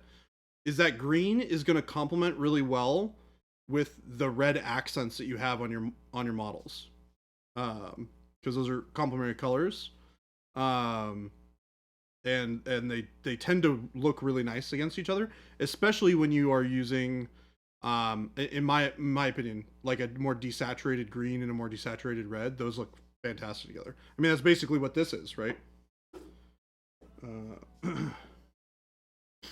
With the burnt orange and the dark yellow green, right? But imagine this is more of like you have like a burnt red, but instead of this, it's more of like this kind of gray. The brown gray actually veers a little bit more towards like a greenish hue, which I really like. And I think that would look really, really good together. Like brown gray over like a dark camo green with like a wash over it, and then doing this as a dry brush with like warm gray as dry brush on top of that would look really good. Somebody likes us. Deviled Tomato, hello and welcome. Thank you for the follow. We got Is that lots like a of deviled tomatoes egg? here. Although we are missing our wad We tomato. don't have our wad tomatoes today. Yeah, where is the wad tomato in? Speaking of tomatoes, Well, now I hear people over there. that's because they're having too much fun now. Yeah. Keep it down over there, you nerds. They're totally just going to ignore everything happening over here. I should go turn on the compressor just to piss them off. Because the compressor's in their room.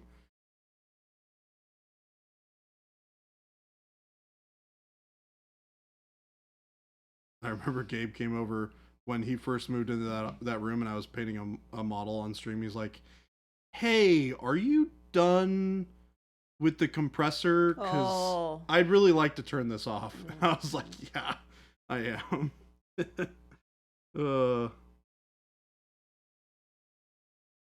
Sorry, Gabe.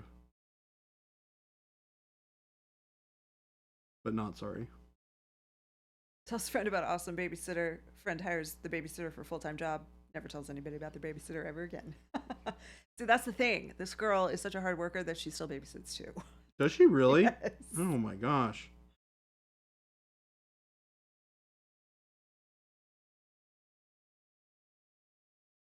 She's somebody's personal assistant for Prada, and also has time to. Yep. I mean, all right. Yeah. She is still in school full time. How old is this person? 21. Okay. Yeah.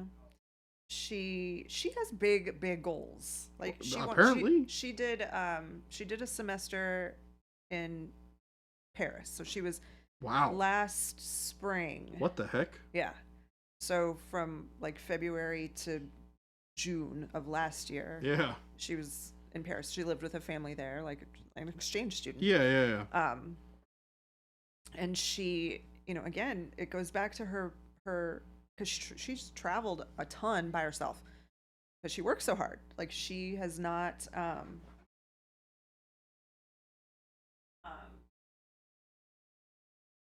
she does all this. That's crazy. Because that is not cheap. Traveling like that is really seriously is not cheap. There's some trips that I would very much like to go on, and I'm like, I can't. Not right now, not for a while. Yeah. I mean, I've not left this country since 2009. Well, no, that's not true. I went to Canada.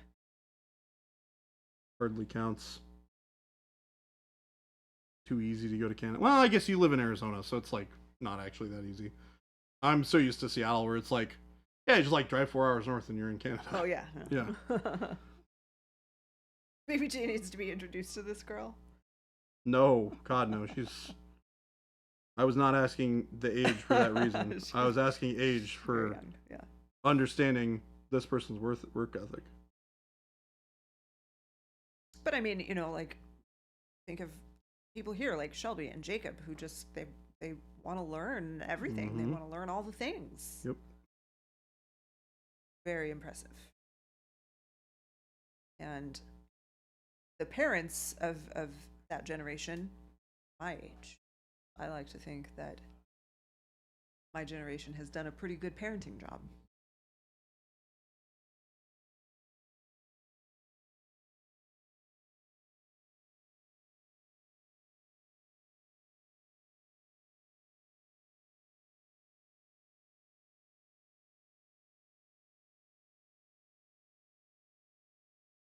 All right. Trying to rough out some silver on this before we get to the end of the day. Is coming up on us.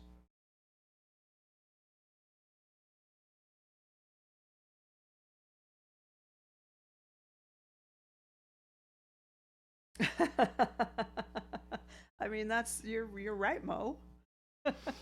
What's Mo? I tell my kids you're not in prison, so I didn't do too bad. That's so funny. You're not in jail, so that's always a win. That's something.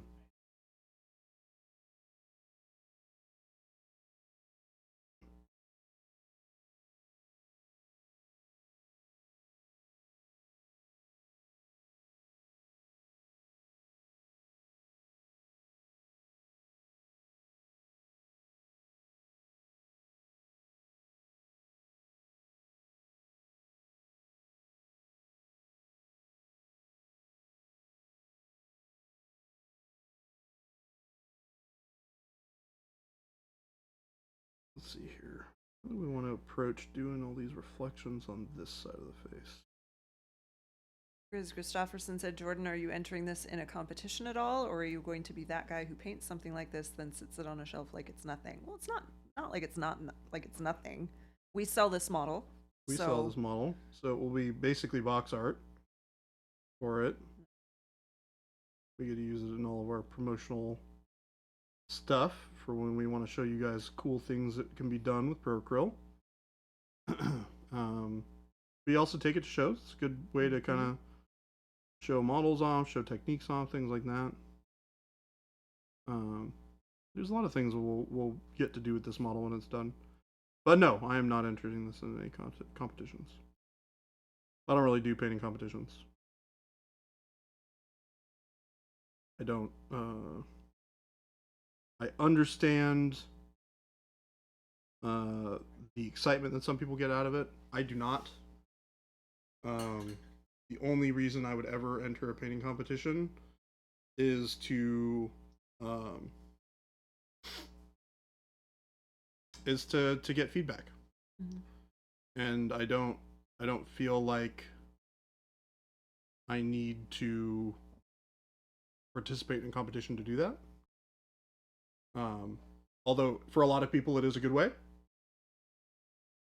Well, I mean, and there aren't. I shouldn't say that there aren't, because I don't know. I've never entered one. Do most competitions give feedback? A lot of them do. Do they? Yeah.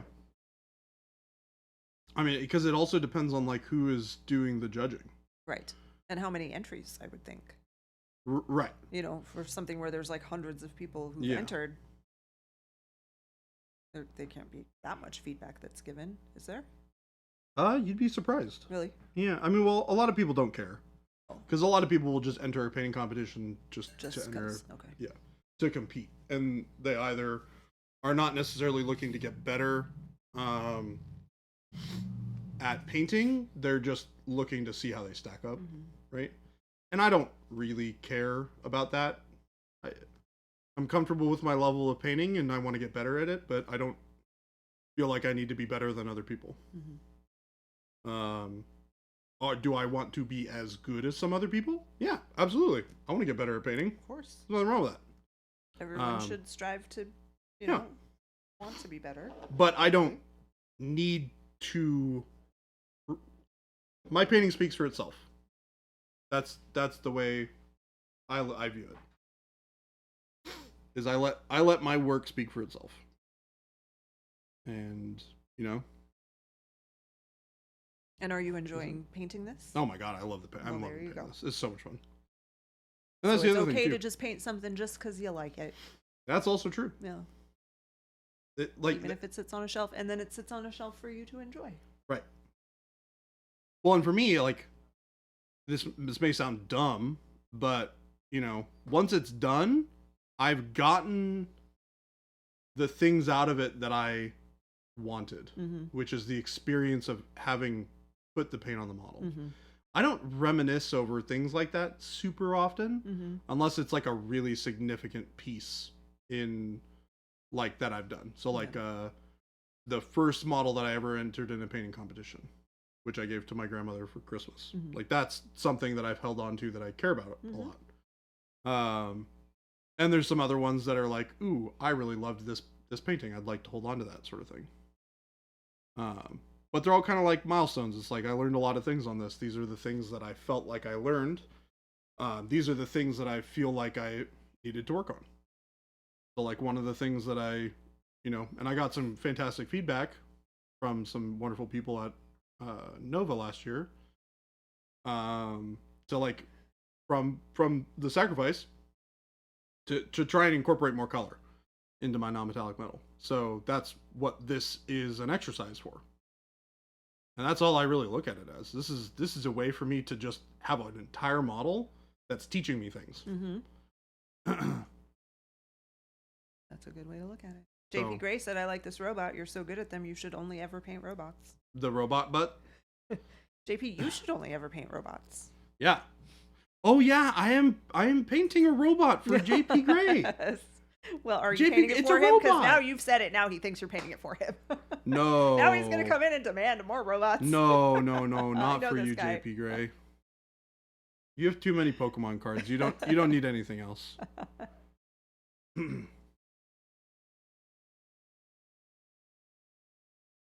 So yeah, Chris Christopherson, I don't know if I'm gonna be that guy, but maybe I'll be that guy.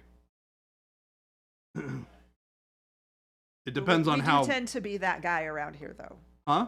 I said we kind of do tend to be that guy around here, though. We do. Everybody we do. does. Everybody does. Yeah. You know, Yeah. Well, Jason's that way. I'm that aside way. from, you know, like Matt paints his armies, but he also paints like display pieces. Yeah. You paint armies, but you also paint display. So there's a good mix. Yeah, and I think that's one big thing that like pulls me away from a lot of the like really like amazingly talented miniature painters out there. Mm-hmm. Is like they focus on doing this kind of stuff all the time. Yeah. And I don't. Mm-hmm. I paint armies because I love to play miniature games. And that's a thing that I don't want to compromise on. I don't want to, take time off of not painting miniature games because I continue to like playing them. Mm-hmm. And I like to have painted models on the table. Especially nowadays when I feel like I can get those kinds of projects done. Mm-hmm. So, yeah. Good stuff. But being able to have the ability to really sit down and enjoy a project like this is pretty awesome. Source, you want to learn to paint well but fast. Does that mean you want to learn fast how to paint well? Or you want to learn how to paint well and fast? Speed comes with repetition. Yes, that's what I was going to say. Yeah, focus Yes. on learning the right way to do it first. And Well, then you can't rush learning. Yeah. I will say that. Learning comes when it comes. I mean, there are things that you can do to accelerate the learning process. There are some ways that you can approach you can learn it, learning. but practicing and actually implementing what you've learned takes time. Yeah. And yeah, to be clear, that's not me saying that there's a way to shortcut the Right. time investment. Yeah. But there is a efficient way for you to spend your time. Mm-hmm.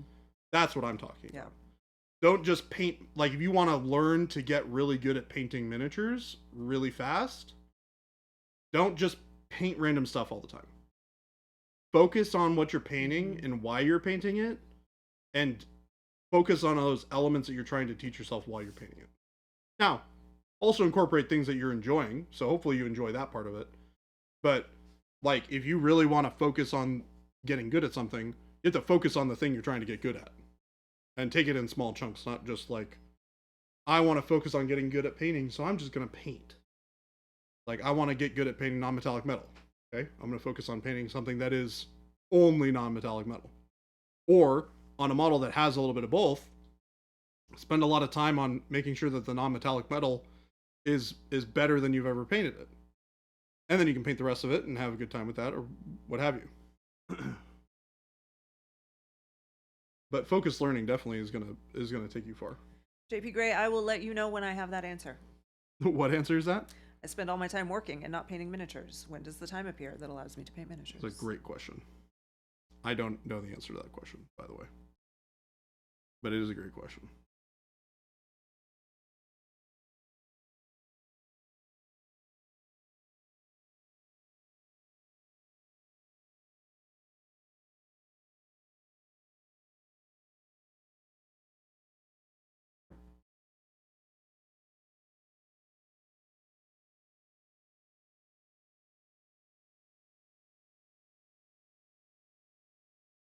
Bye, Jade.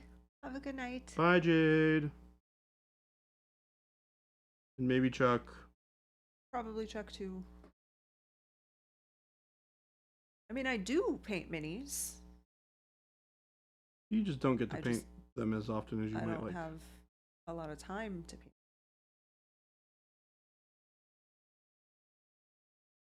Jen's very busy, folks. And yes, I see that there are 24 usable hours in the day. Well, hold on. There are not 24 usable hours in the day. Well, there are. You're just using a lot of them already. I guess you There use them are for fully sleep. 24 usable hours Yes. in every day. That does not change. Yes. I use several of mine to sleep. Several.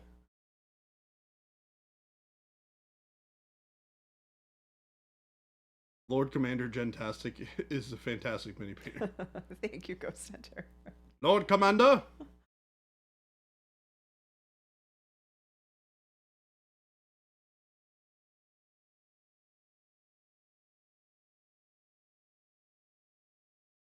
Oh, that one's on you, Jen. I have no idea how to pronounce that Yeah, one. no, we just say Furt. Furt? Yeah. Okay. Thank you, Furt. Mind you, I'm starting my anxiety painting run for Adepticon. What do you mean, Avian? Why such anxiety? There's no need for anxiety. What's stressing you out about painting? Perhaps that there's not much time? Yeah, that's fair. Because now is not necessarily the best time to just be starting.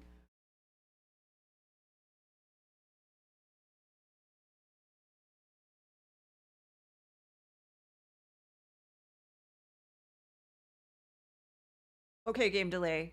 Maybe I wasn't accurate. I used several of my hours to attempt sleep. Is that better? Well, presumably you get at least a couple of them. Yeah, I get a few at a time. Yeah. I get like 3, and then a couple hours later, I'll get 3 more. I sleep, I wear my Apple Watch when I sleep because I'm fascinated by the sleep tracking. What I slept last night. 6:51 last night. That's not too bad. That's solid. My awake time was 1 hour and 9 minutes out of that. I would be horrified, I think, to find out what mine is like. 3:24 to 4:18 I was awake.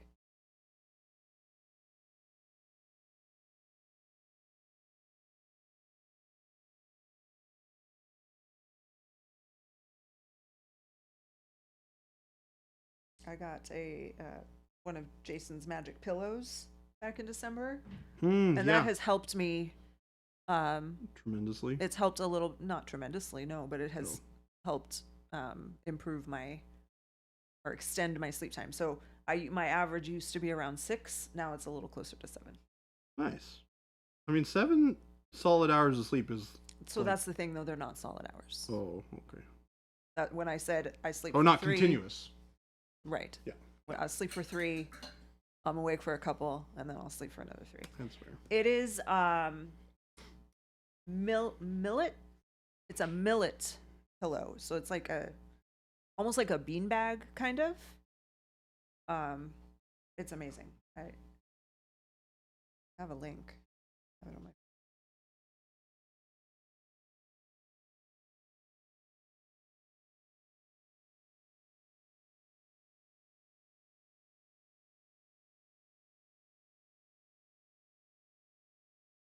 Is the neckease.com is the website. Cora loves it. She really does. Jason got a second one, and we were talking yesterday about taking his old one and putting it like a Cora pillowcase on it and just letting her have that.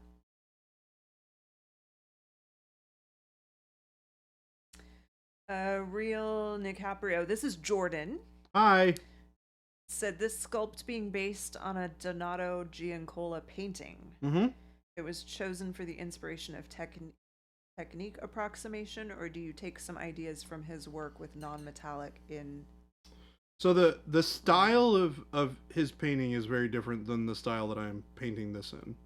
I took some cues from the color palette, right? So if I pull this back, and you guys see kind of what this looks like.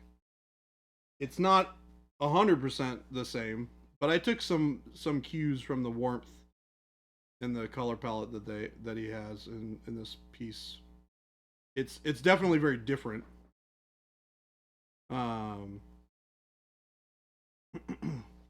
This has a lot more wear on the metal pieces. It's not as reflective as what I'm going for.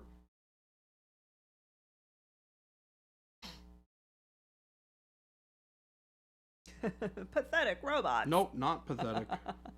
Pathetic robots. Pathetic robots each. Aesthetic. Athletic robots.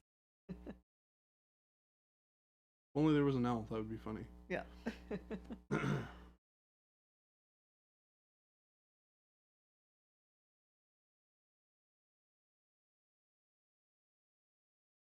Oh, 3:57.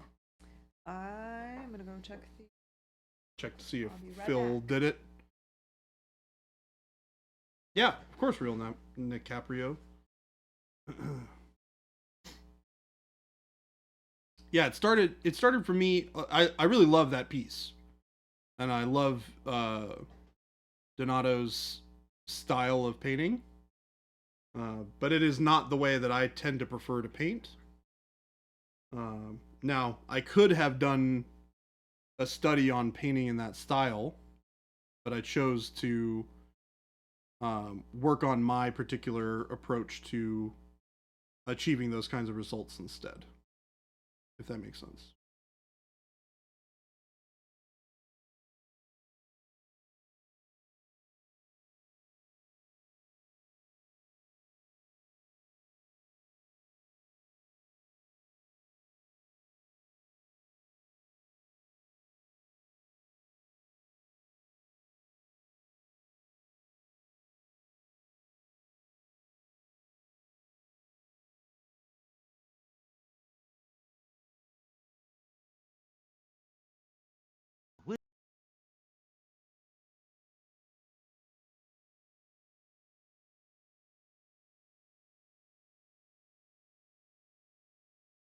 Introducing some glazes of that warmer color that I was talking about.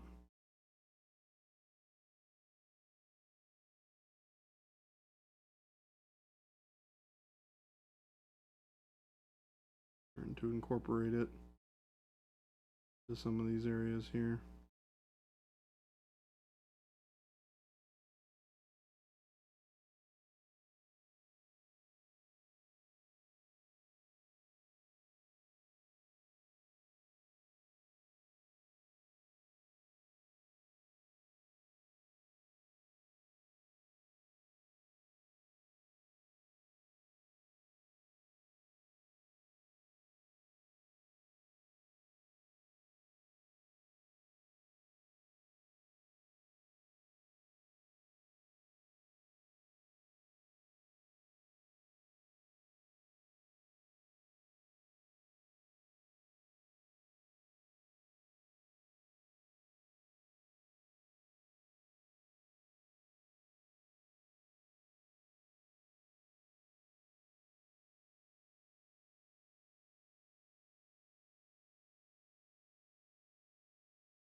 Start to warm it all up.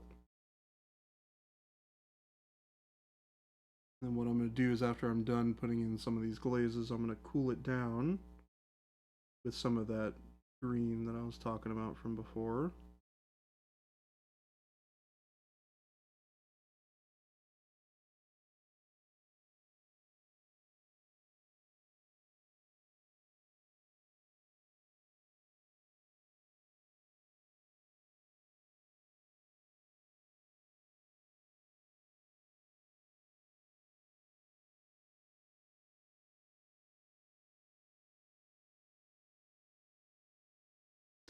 See me using my finger a lot to smudge some of these blends out.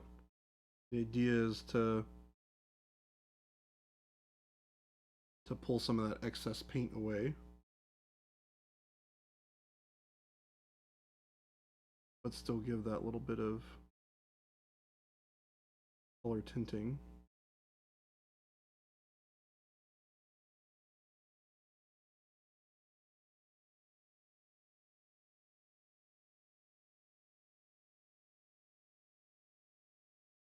So what I'm going to do now, am I going to blow on it to cool it down? Source. Do I thin with medium or water? Water.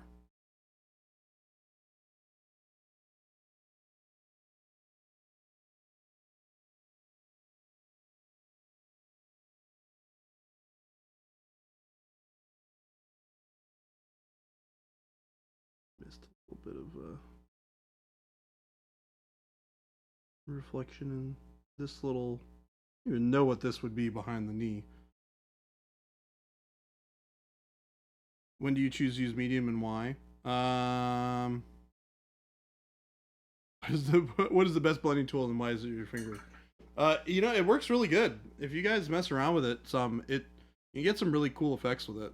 Because it still leaves like a rough textured blend behind. It's not perfect, which is really nice.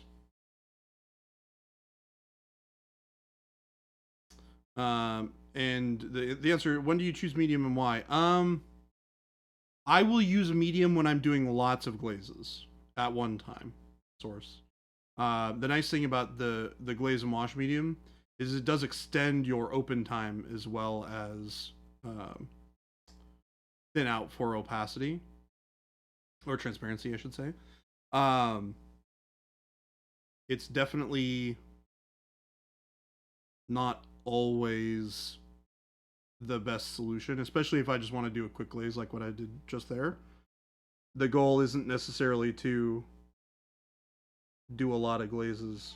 It's just to give the impression of glazes being had in those areas. But if I were doing it over the whole model, 100% would be using the glaze and wash medium.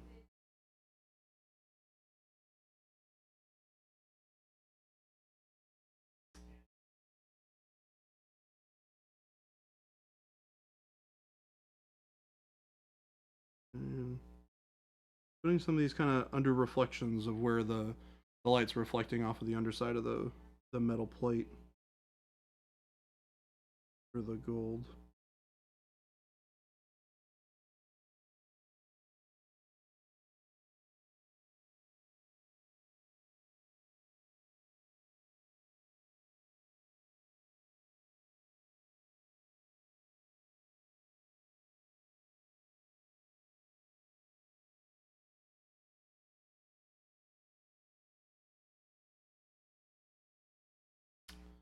Putting those in right there. And I'm actually going to brighten these up as well.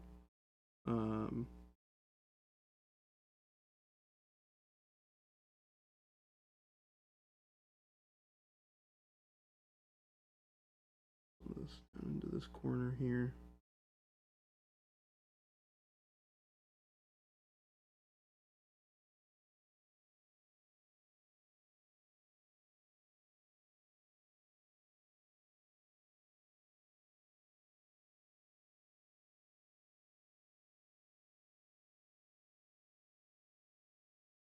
Then we're going to incorporate some of this in the deep shadow areas under his butt. And then we're going to bring in some brightness like we were talking about. We're also going to make it a little bit more yellow. That's a little too much. You can see I'm using my thumb as kind of a palette here to differentiate the color.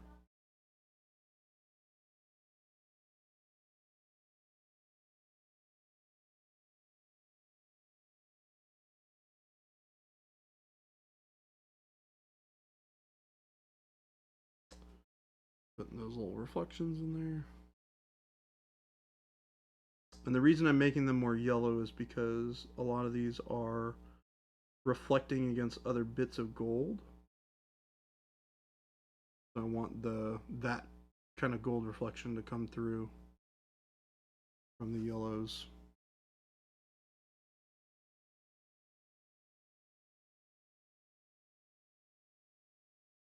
So if I come back through here,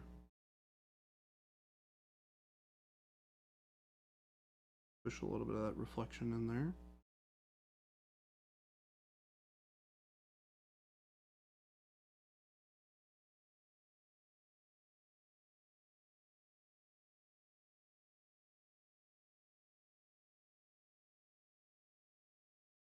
You can kind of see underneath the thigh there where that coolish green color gives the impression of reflected metal from the thigh. Oh, you're good.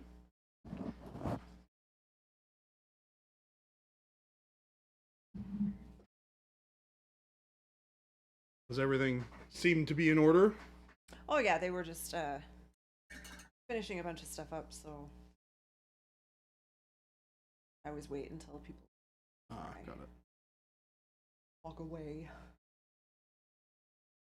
Chance to say goodbye to everybody.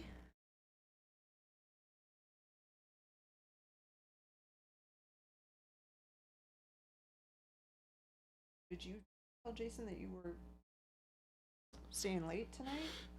I was gonna paint some stuff here, but I don't know if I want to.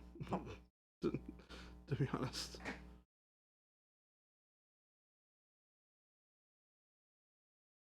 I might do some. Yeah, I might do a little bit. So we can close this on up.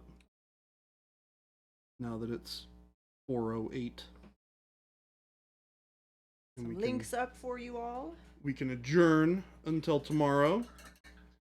So here is our store link, where you can find all of the paints and even this model that Jordan has been painting on stream today. Hi-ya. Everything that he has used, his brush, paints, the model, all available on monumenthobbies.com. We also can be found in many game stores all over the world.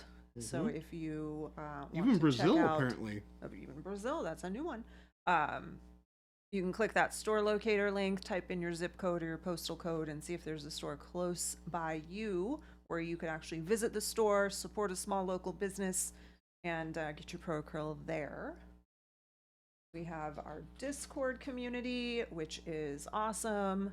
As Ghost Hunter says, over 3,000 amazing artists, including him. And lots of good chatter over there about models and product discussions. A good place to see sneak peeks and previews of some of our new stuff. We've got a channel for your pets. If you've got an adorable pet or a scary tarantula like Lumberjack, those pictures. Lots of fun on Discord. And then lastly, YouTube, where you'll find all of our video content, including old VODs or the VODs from our stream, the shorts that we post on Instagram and Facebook, YouTube, the tutorial videos, all kinds of good stuff over there. Check it out. Check it on out. Don't forget, guys, we stream 5 days a week, Monday through Friday, from 2 p.m. to 4 p.m. Mountain Standard Time. It is currently 4:10 Mountain Standard Time, so you guys can do that conversion, figure out what time it is for you that we end. Thank you guys so much for hanging out. Make sure you drop a follow if you want to get in touch and follow on along when we go live. We are going to raid somebody, so stay tuned for the raid. We're going to find somebody to dump y'all off into. So you guys can enjoy some more painting fun. I don't know who we're going to do yet, but we will find out. I think Studio J7. Studio J7? Yeah, Fantastic. it's a fun one. Say hello to Monday Studio sometimes. J7 for me. You guys are wonderful. I will see y'all tomorrow. Bye, everyone. Bye-bye.